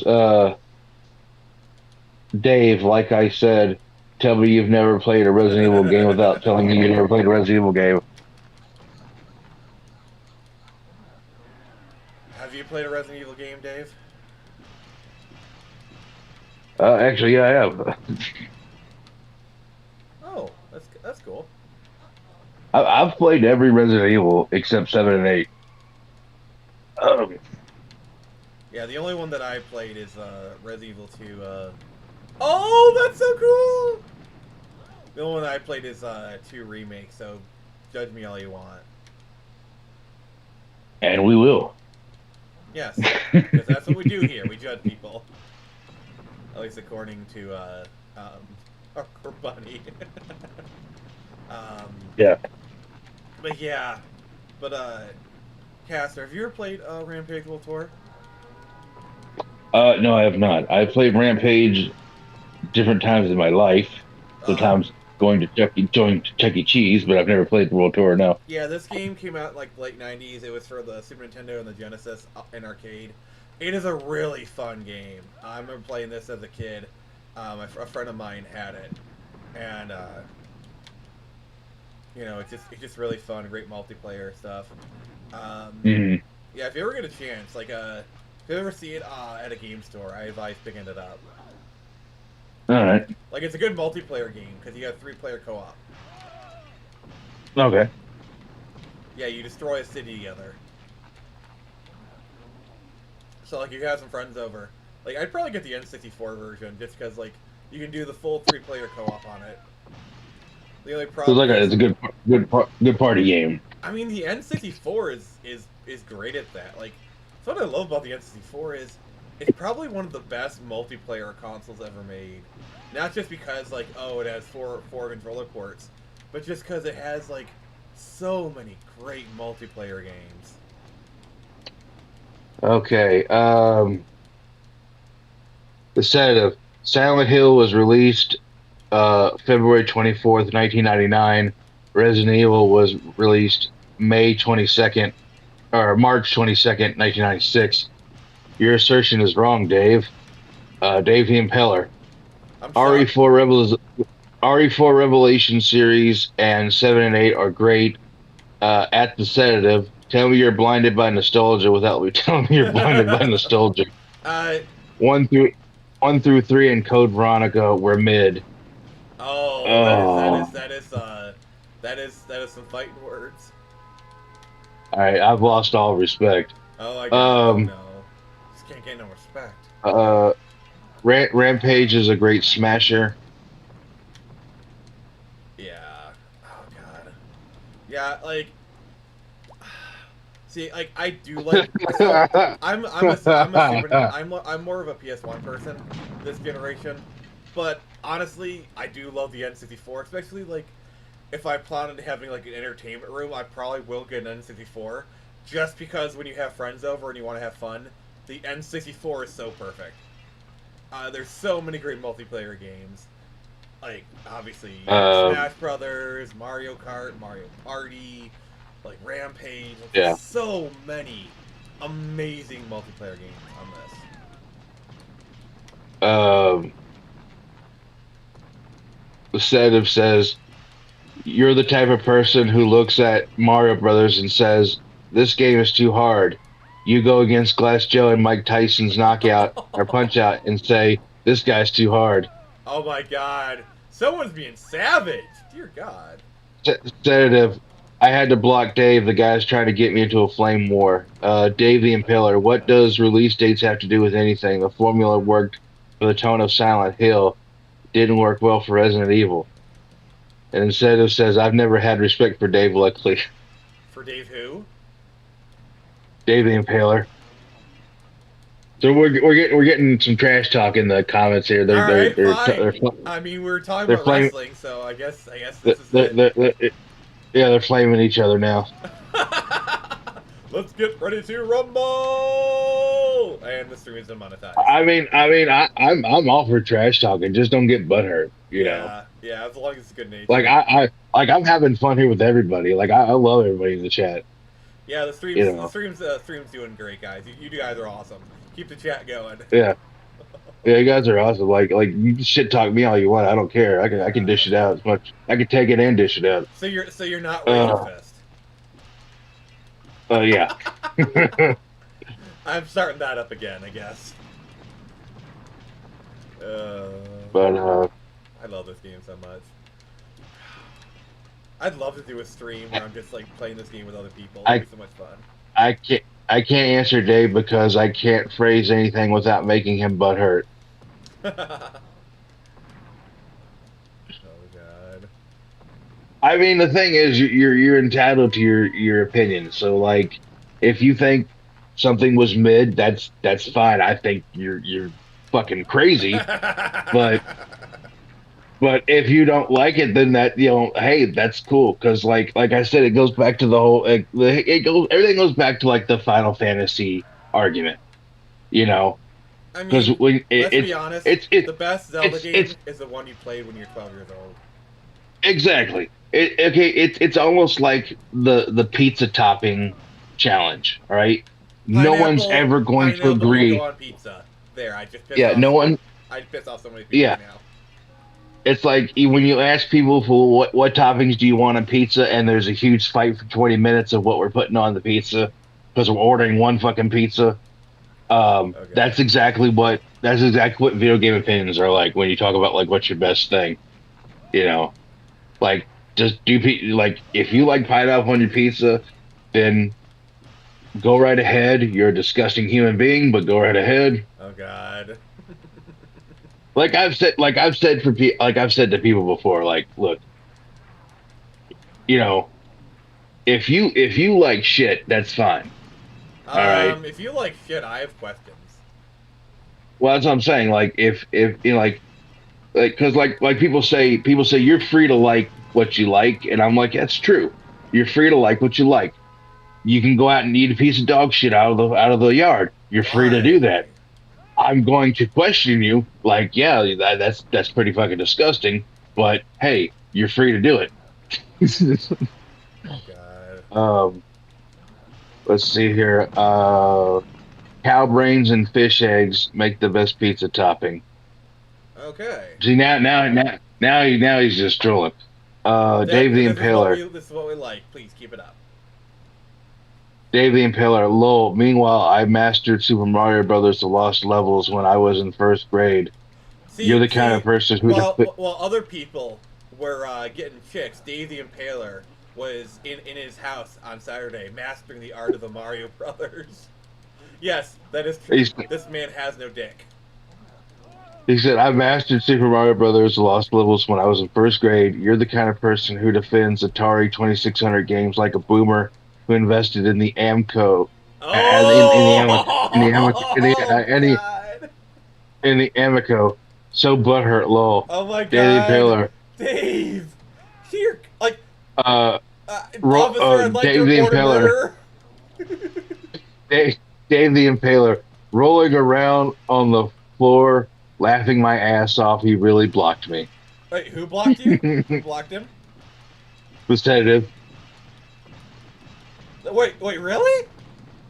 Yeah, I like told you, they're having a fucking flip. Yeah, they're actually like they're fighting in the stands, man. Oh god, it's a soccer riot. We got a soccer riot. Oh god, I gotta. Yeah, yeah, it's like a hockey match. It's like a hockey match. You know, the fans are beating each other up. What's more entertaining, my stream or the comment section? I now have both. The comments like, holy shit, we should just done that. Just stream the comment section. Oh god, yeah. So I blocked him. For the record, I like you both, and that is I'm fence sitting on this one. I'm staying out of it. Oh yeah, I love both these guys. These guys are fucking hilarious. Yeah.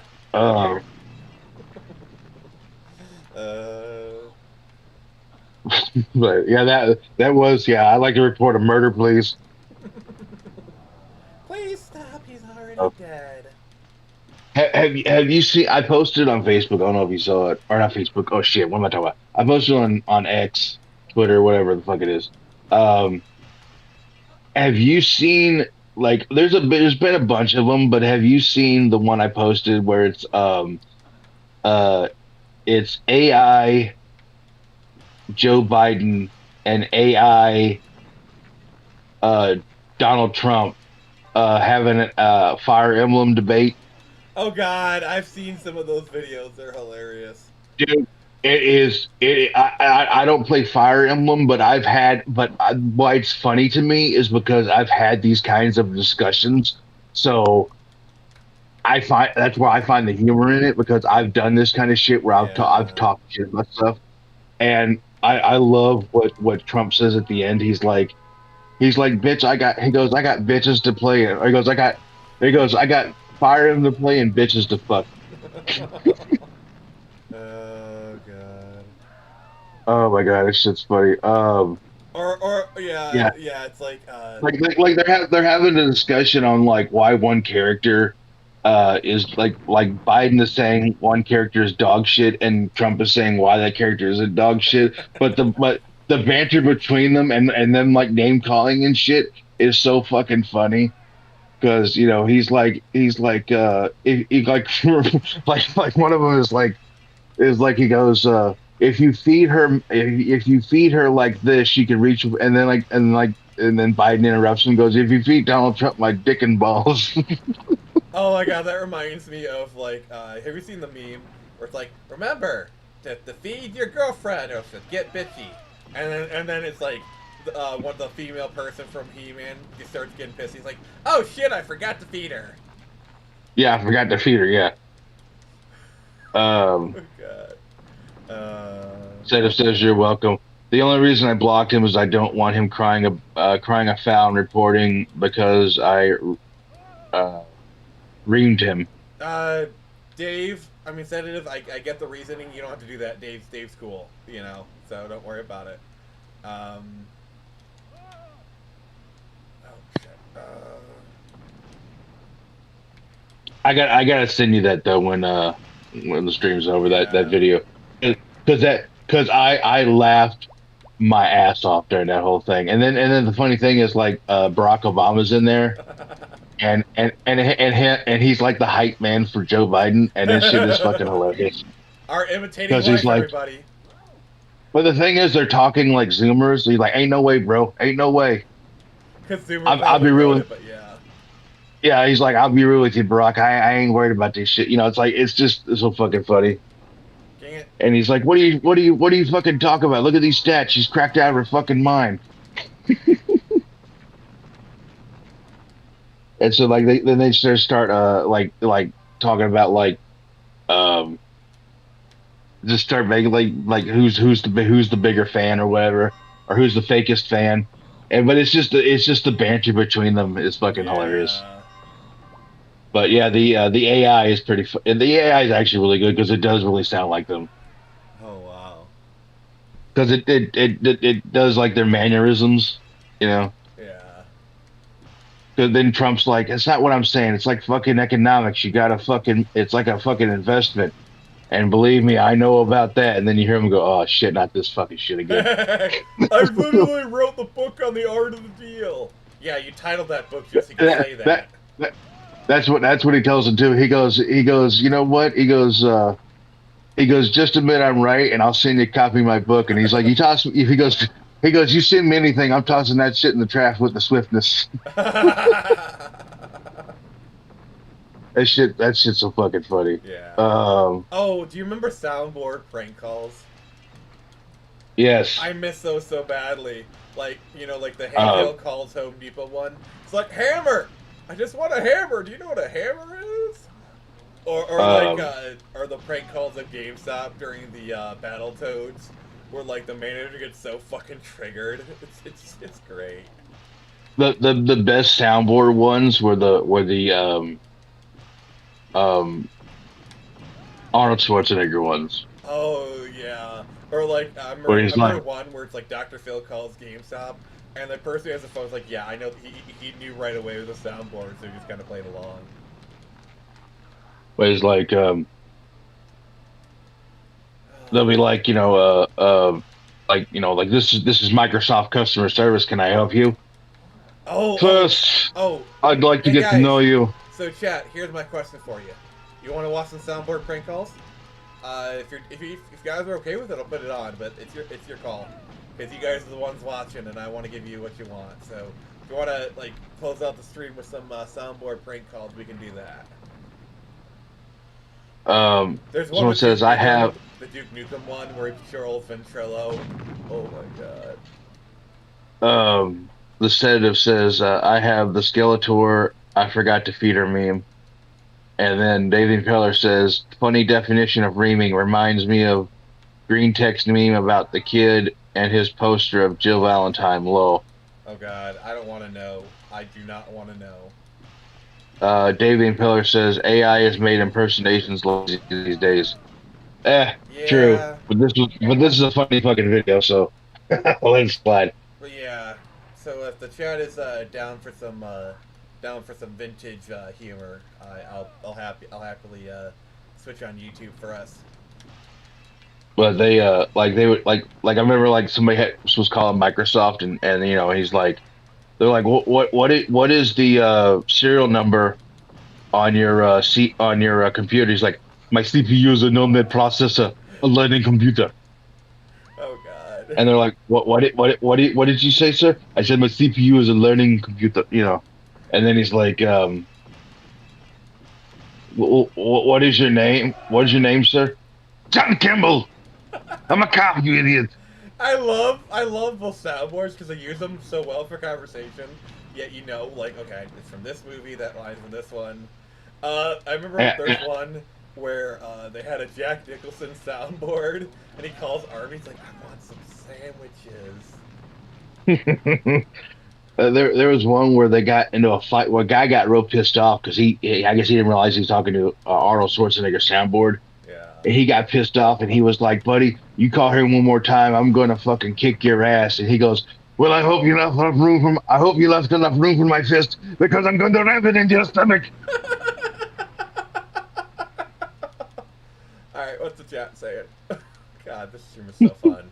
God, I love you guys. I just want to say I love you guys. You're making this stream great.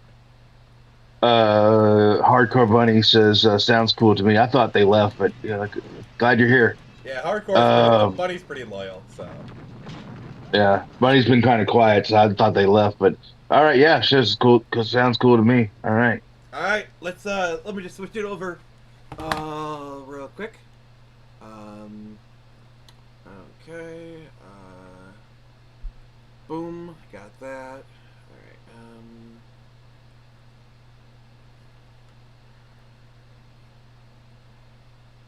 All right, put that down here. Yep, I'm just setting everything up right now.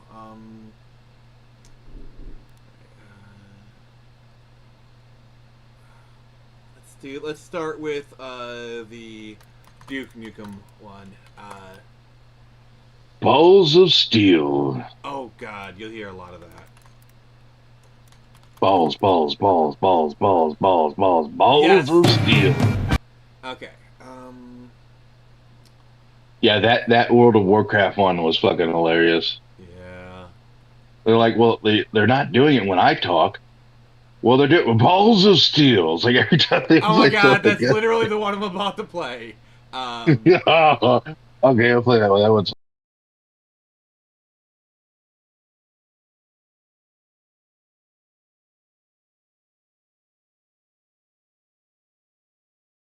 Excuse me, who the heck is this? I've got balls of steel. Balls of steel, what is that? Hello? It's time to kick ass and chew bubble gum.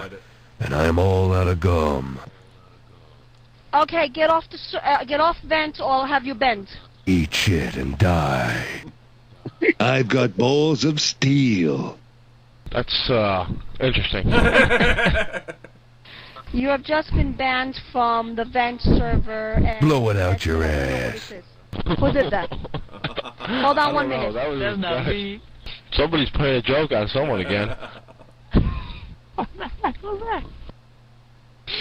Blow it out your ass.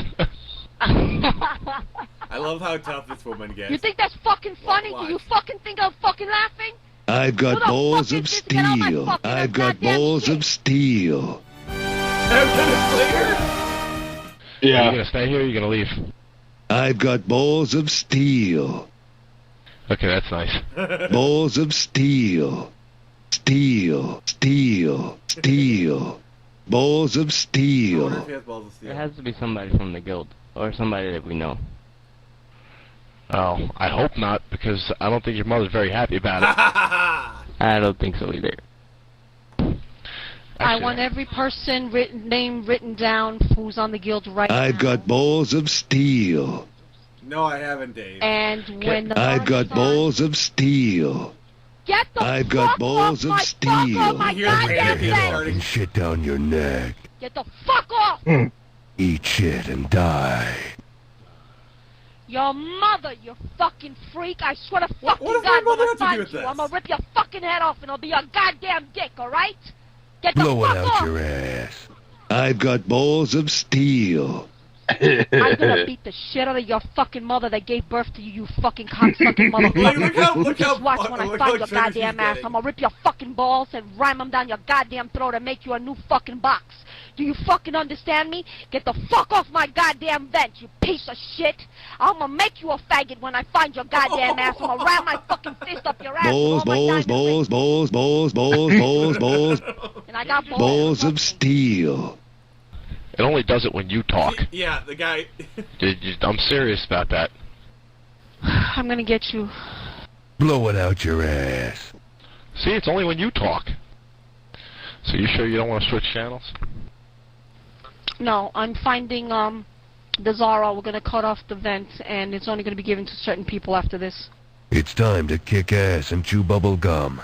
And I'm all out of gum. And you're a lot of cum also, so... Balls of steel. This is funny. Serenity, if this is you, I promise... Balls, balls, balls, balls, balls, balls, balls, balls. Balls, balls, balls, balls. I'll be right back.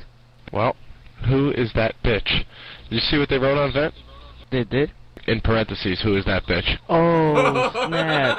Oh, God, that's bad messed up. That's somebody who knows my mom's then. It has to be. Oh, the spy, though. Remember, she thinks somebody's spying on her. Yeah, it has to be a spy from her guild that she's in right now. But come on, that's hilarious. You don't think that's hilarious? You know, honestly, I did, and until she started screaming. I'm reporting this right now, so everyone off vent now, and I want to list the names of everyone that's on Lord of the Rings right now, and Balls of steel. Balls of steel. knock off your I've vent. got balls of steel. Ninja was on this, and then he left. I went on to the other place, and I found Blow it out your ass. Oh, Type it in. No, officer's chat. Blow it out your ass. Everyone is. Blow it out your ass. It's okay, just get on officer chat. Congratulations, I just found out who you are. See you soon. I've got balls of steel. 20 minutes later. Blow it out your ass. You're dead. I've got balls of steel. What the fuck do you fucking want, you fucking bastard? Eat shit and die. No, I'm gonna fucking kill you, motherfucker, old style. You fucking what, you prick? Fuck you! Blow it out your ass. I'll rip your head off and shit down your neck. Yeah. What? See, he broke her. Blow it out your He's ass. broken her. Leave me alone. I've got balls of steel. Hello? Blow it out your ass. Oh my God, no. Pointer. He's starting again. I got chills again. Okay, can we just, like, take a moment to, like, revel in the absurdity that is female nature? Like, Yeah, like, don't you just love how she went from all badass to, like, oh, please help protect me? It's great. It is, so great. John Cena prank call. Oh, God. Alright, Jack Nicholson calls Arby's. Oh, yeah. This is so good. Arby's speaking. How may Hi. You make sandwiches, don't you? Yes, we are closed in 10 minutes. 5 minutes. Really? What has that got to do with it? I'm starving. Showing your feminism. Bring some food by. What did you need? What's the deal? You said you could help me. You gotta do better than you're doing. Okay. What's the matter with you guys? Come on, be good Americans. I'm a so. Alright, Hold up! What? Be quiet. Listen. Oh my God, I think this is the one. Thank you for calling GameStop, where you get an extra $10 credit when you trade in 3 select video games. This is Frank speaking. How may I help you? Hi, I'm looking for a game, to pre-order a game. Okay, what game? Okay. Well, I'm actually calling all over the United States for this game, because everyone keeps hanging. Is it, what's that amphibian game? He knew it! He knew it! It's something Amphibian Fighters or something like that, right? It's called Battletoads. It's called Battletoads. 9,000 Mudkips edition. 9,000 Mudkips edition? The 9,000 Mudkips edition. It has I'm over looking for the one that 9,000 has the Mudkip action figures. I don't have that one. I have the one that has your mother with it. Really? Yeah. How much would that be? Your mother? Yeah. Your mother's pretty cheap, so I'm gonna go with like $5. Will that include the Mudkips? Huh? Will that include the Mudkips? The Mudkip? Yeah.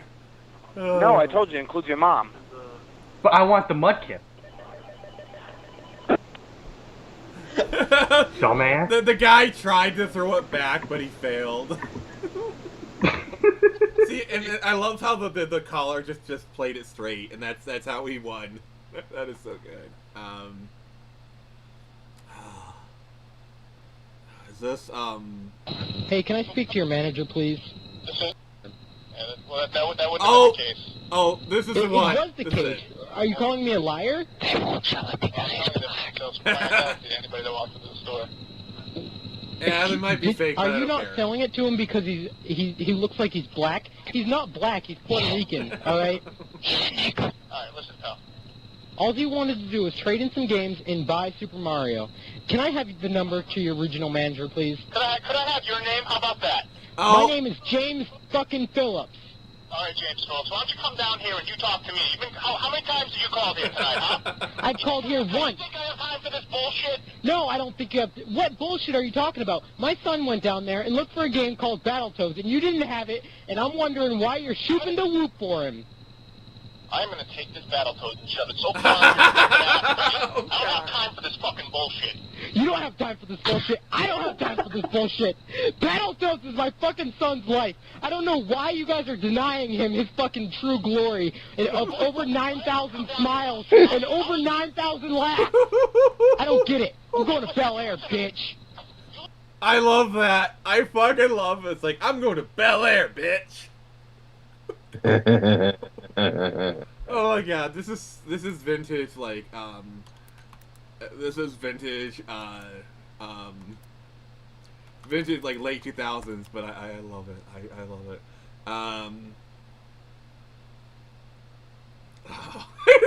They're called the FBI! Oh god, call some... Yeah, do like one of the Arnold Schwarzenegger ones.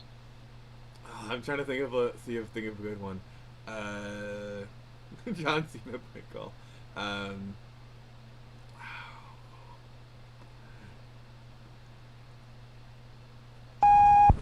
Hello, you've reached This Arnold's Pizza Shop. I'm not here now. I'm out killing pepperoni.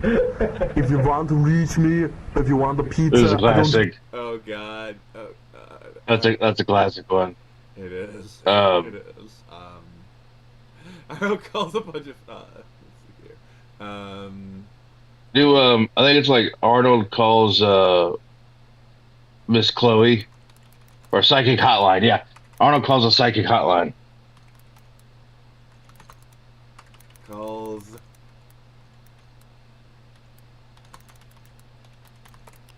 Oh god. Okay. Please hold while we transfer you to a live operator. This is back when they used to have, like, you know, psychic operators on, you know. Yeah, I remember. 1-900 numbers, yeah. Calvert, thanks for calling today. May I have your first name, please? John Kimball. John Kimball! I'm sorry? Fucking screams it out. John? Yes. John, how are you today? Yeah. How you doing? How are you? I'm good, thanks for asking. John, you ever talked to a psychic before? Yes. Was it a good experience for yourself? Wrong.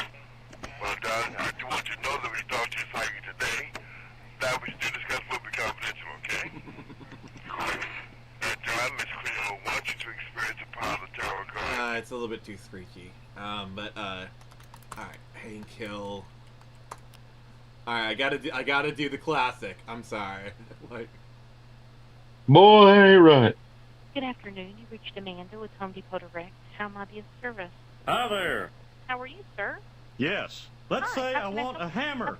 Do you know what a hammer is? Do you know what a hammer is? Do you know what a hammer? Yes. Do you know what a hammer is? Yes. That's what I want. A damned hammer. Okay. Is there A damn hammer.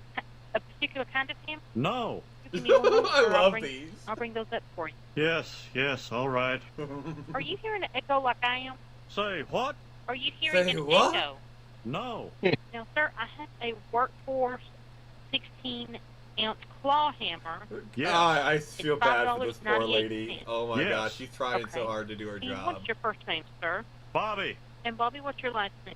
Carlos? Bobby Carlos? Oh. And what's your shipping address? Oh, Say what? oh god, oh god, oh god. Oh, is that what I was doing wrong? What's the next one? On this soundboard, this character know he's from, Herbert should call. Circulation Department, this is David. Hello? Oh my god. Yeah, I was just wondering where the newspaper boy was. Oh god. Who is this? Plot Haven't twist, he's seen calling the from newspaper in a Russia. couple days. Wondering if you ever gonna come back. Where are you? Where am I? I love how it's just so Just lonely here, thinking about the muscle-down paper boy. If you need me to get you a newspaper, I need you to know who we are so I can get you a newspaper. Wishing he'd come by and bring me some good news. Oh my God. And then get started. I could use a strapping young man to do some chores around my house. Them creamy Listen, get hands. yourself together. Tell me who you are, where you at, so I can get you a newspaper. You can read all the news you want. You can just hear the Boston in that guy's voice. Yeah. Oh, jackpot. Hey, okay. Listen, I don't got all day here, all right? Come on. Hey, I You just want gotta some tell me where you at. pepperoni. Well, looks like the good Lord just sent me a conversation starter. Oh my Come on, God. talk to me. I don't got all day. Come on, buddy. Perhaps we could work something out. Oh. Oh, you're starting to piss me off, you little piglet son. Oh God. Alright, this one's a classic. This is a classic. All right, here's an email I got the other day, and I'm not quite sure what to make of it. It said, Wolf, good morning, love your show, appreciate that. I'm writing to bitch about my geeky Star Wars loving boyfriend. A few months ago, I finally relented to his persistent requests and dressed up like Princess Leia. Did he grab you by the bagels? When we made love. I'm He got not the sure, outfit Dave. that she I'm not wore when sure she if was we're in still Jabba on the there. Hutt's slave in Return to the Jedi. Douchebag you are. Schmuck. Who's your daddy? Who's your daddy, bitch? Things that Yoda would say in bed. Like that you do, don't you? Don't show me your backside. Oh. Yes, the ears are for resting your ankles. Okay, this is a classic. I don't know if you guys have you guys ever heard of the demonic Furby? Yeah. Thanks for calling Walmart. This is Melissa. How may I help you? Oh, thank God you've answered. Alright. There's like a claymation one else I was hoping to find, but... What about the John Cena prank call? Walmart. This is Melissa. How may I help you? Oh, thank God you've answered. Let me speak to the toy department. Okay, please hold. Yes, I've got an emergency. An emergency. This is Deborah. Can I help you? Oh, thank God you've answered. Is this the toy department? Yes, it is. I have an emergency. I'm calling about Furby. I'm sorry, I don't have any. No, I'm not calling because I need the Furby. I'm calling because I have a defective Furby that's spitting all kinds of violent words at me. Yes, ma'am. I'm a sir. Yes, sir. The first My name is misgendering. Milton. I bought little Furby for my 14-year-old boy, Chauncey. He's 493 pounds, and I promised that I would get him a Furby if he dropped 25 pounds. He's down from 520, you know. Yes, ma'am. Yes, sir. Listen to this Furby. 520, Jesus I'm gonna put the Christ. phone next to the Furby right now. It's making all kinds of demonic noises, and it's making all kinds of cursing and gestures at me. Listen here, you little brat. I'll kill you. Did you hear that? Yes, sir. It said it was gonna kill me. Did you hear? Hold on, it's talking again. Oh, eat me. Alright, this is This for you, week's Castor. phone scam. Check it out. Hello? I have just one question for you. Are you ready? Am I ready for what? Are you ready for this Sunday night when John Cena defends his title in the WWE Super Slam? Right now you can order this awesome pay-per-view event for just $59.99. Like, she gets really There's pissed. not any chance in hell that we're ever going to have wrestling in this house again. But thank you, but no. Have a good day.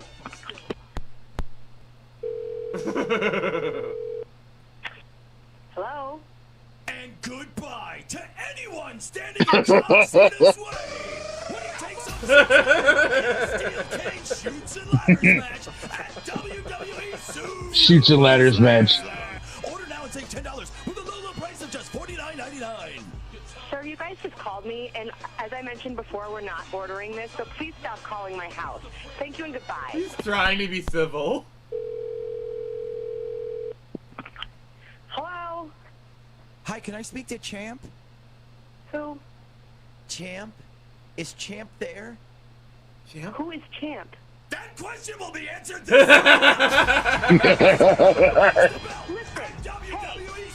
I like how she walks. She walks into it every time. Hey, sir, Taking on Sheamus. quit calling my house. The Undertaker. Quit calling me. CM Punk and even Triple H and the Big Show in a God. spit swapping makeout match. A sweet slopping makeup match. Hello? Can you stop screaming in your little sirens and whatever that is? Can you knock it off for 5 seconds? Not interested. Stop calling my fucking house. Plot twist. Her kid became quadriplegic from backyard wrestling. Hello? I'm watching you. Excuse me? Oh. That's exactly what the Undertaker The call told their John plan. Cena. They have brilliant writers. Yeah. Will he be able to take the belt from the mightiest champion in WWE history at this weekend's WWE Super Slam? Stop All calling the love that is. before I get your number, I will track you down and absolutely tear you to f***ing pieces. Do you understand me? John Cena, crazy motherfucker. Stop calling my house. You think it's John Cena that's calling her? No super motherfucking slam is happening in this house. I love this. I swear to Jesus, if this is those wrestling again. Okay, good morning. Hi, I'm just calling this morning to ask if you're a supporter of the United States military. Oh my God, I apologize. We've been getting calls all morning. I apologize, and yes. Fantastic. Great. Are you a supporter of the Marine Corps? Yes, absolutely. Good. Absolutely. Great, because a former Oh, decorated no. member of the United Oh, States no. Marine Corps Oh, needs no. your support. And his name is The writers were brilliant for the call. Oh yeah. I can't even handle this. I cannot handle this. available right now at a low price of only $39.99. I love how the price just gets lower and lower. I can't believe it. Yeah, they keep lowering the price. Dave's like Lamau. I swear I'm about to call the police. Hello. You have a collect call from charges. Oh, f your mother. I'll fuck your mother. Listen, stop calling. Is listening not your strong suit? Because pretty sure it's is, but you're not. You hear she's like crying. Beaten down brain from Super Slam, and listen, I am not interested. I don't care if they're $59, $49, $39, or 39 cents. I don't want it. It won't happen. It's not coming on my TV again. It won't be allowed in this house. You understand me? No, I don't want to be wrestling. Something happened. There's a backstory to this. Yeah. Closets and taking out T-shirts and burning them and calling the police and telling you that you're harassing me. Stop it now. And I am calling the police.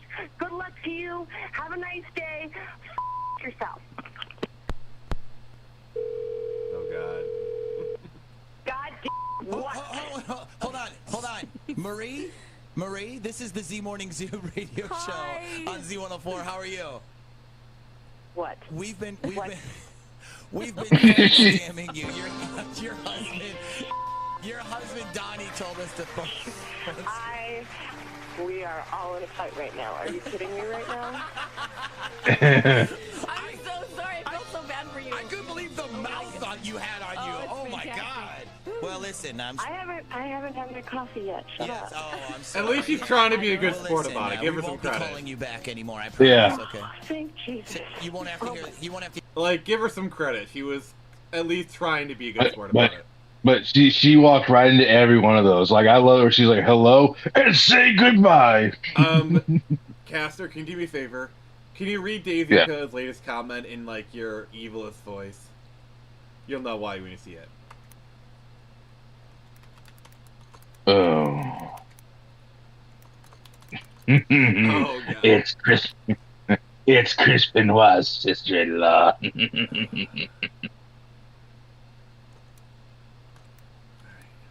So we are gonna close out the stream with some absolute bangers. All right, If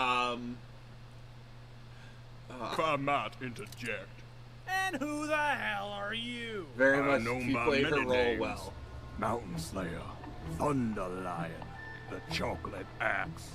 But you may call me Tiffany. Don Fluffles, you son of a bitch. I love it. If you haven't seen Sword Art Online Abridged, you really need to watch No one it. could have survived that. I have not. You sly bastard. I would have never thought of that. I'm sorry. Could he actually speak cat, or is he just messing with us? Knowing him, it may very well be both. From now on, I'm gonna be nicer and show people the compassion they deserve. So, can we talk about my problems now? Ugh, no one cares. I said, if you hurt him, you will experience pain and torment It's literally beyond better than Sword Art anything you Online. could possibly imagine. Your body will be torn apart piece by piece as you beg for a mercy that will never come. I will add your screams to my gosh darn Spotify. Sadev, I and do will recommend see your head SAO Abridged mounted on a by Something Witty Entertainment. It is great. Stab me right in the gut. Are you talking? Sadev, are you talking about Double the North Star? Because that shit is fucking funny. Hellsing Abridged is also really good. Hellsing Bridge is good too. Also, Yu-Gi-Oh! Bridge is also. Oh, Little Kribo. Yeah, Yu-Gi-Oh! Bridge is good. Why would I care? I shouldn't care. I don't. Oh, this Double the North Star is fucking hilarious. This is a great moment. Don't care.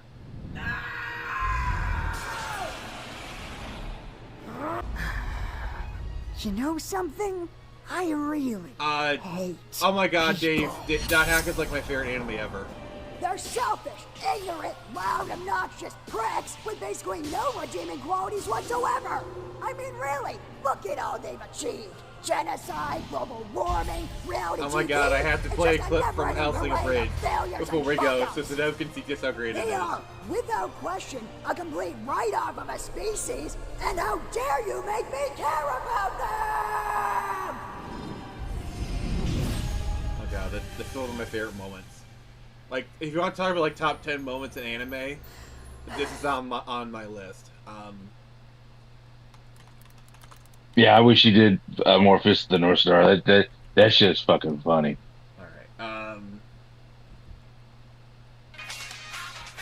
Hold on a minute. I gotta take this. Hello? What did you do? All right. But you can't be mad at me. What? Oh, but you can't be mad at me. Okay, first, I was minding my own business. It was! And exactly what happened while you were minding your own business? So I was just chillaxing in my room like a baller, and then all of a sudden these schmucks kicked in my Like door. a baller. One of them yelled out, "Get on your knees!" And I responded with, "I'm not your mother last night!" And they took exception to that. And I took exception to that. Oh god. But you know how that song and dance goes. Can you see why I like this? And I killed all but one of them.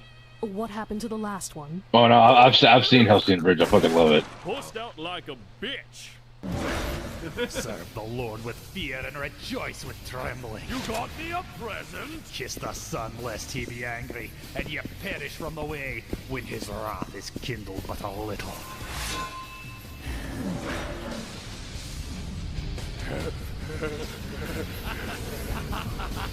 Right this way, Gridby. That's right in front of everyone else. You're 18, you're used to it. We're going to look at art and paintings, which I believe are also art. I don't know. I'm Cockney. I'm uncultured. Well, my bonus gone. Aye, kind of a mood killer. Want to try this again some other time? Of course. Kill you later, you monstrous heathen. You too, you Catholic sociopath. That is literally how Catholics and Protestants speak to each other. But do you think I'm a Very much, yeah. Not as long as it's an order. I think I have an idea. Did you know you have vacation days? I have vacation days? You mean I can leave anytime I want and not get yelled at over the phone? Because seriously, it's always over the phone. Mostly because I don't like to argue with her in person. I get a boner. It's super awkward. Quite. Well, that's it. Oh god. Yes, this was so good. But we're gonna wrap things up because we've been going for 4 hours. You all have been amazing. I need to I need to release Castor from his oaths because he promised he'd be here, and he has served me. The Castor has served me faithfully. But I need to release you from your cage. That is this stream. So, thank you everybody. We'll be streaming again on Tuesday. Majora's Mask with Nyx, and if Nyx is not available, I'll probably just do what we're doing now. Thank you to Dave. Thank you, Dave. Thank you, Nyx, for being here. Fuck you, Jared.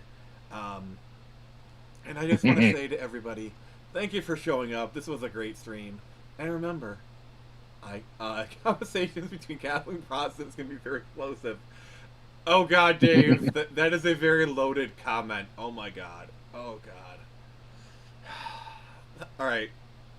Stay safe, everybody. And remember, I can only show you the door. You're the one that has to walk through it.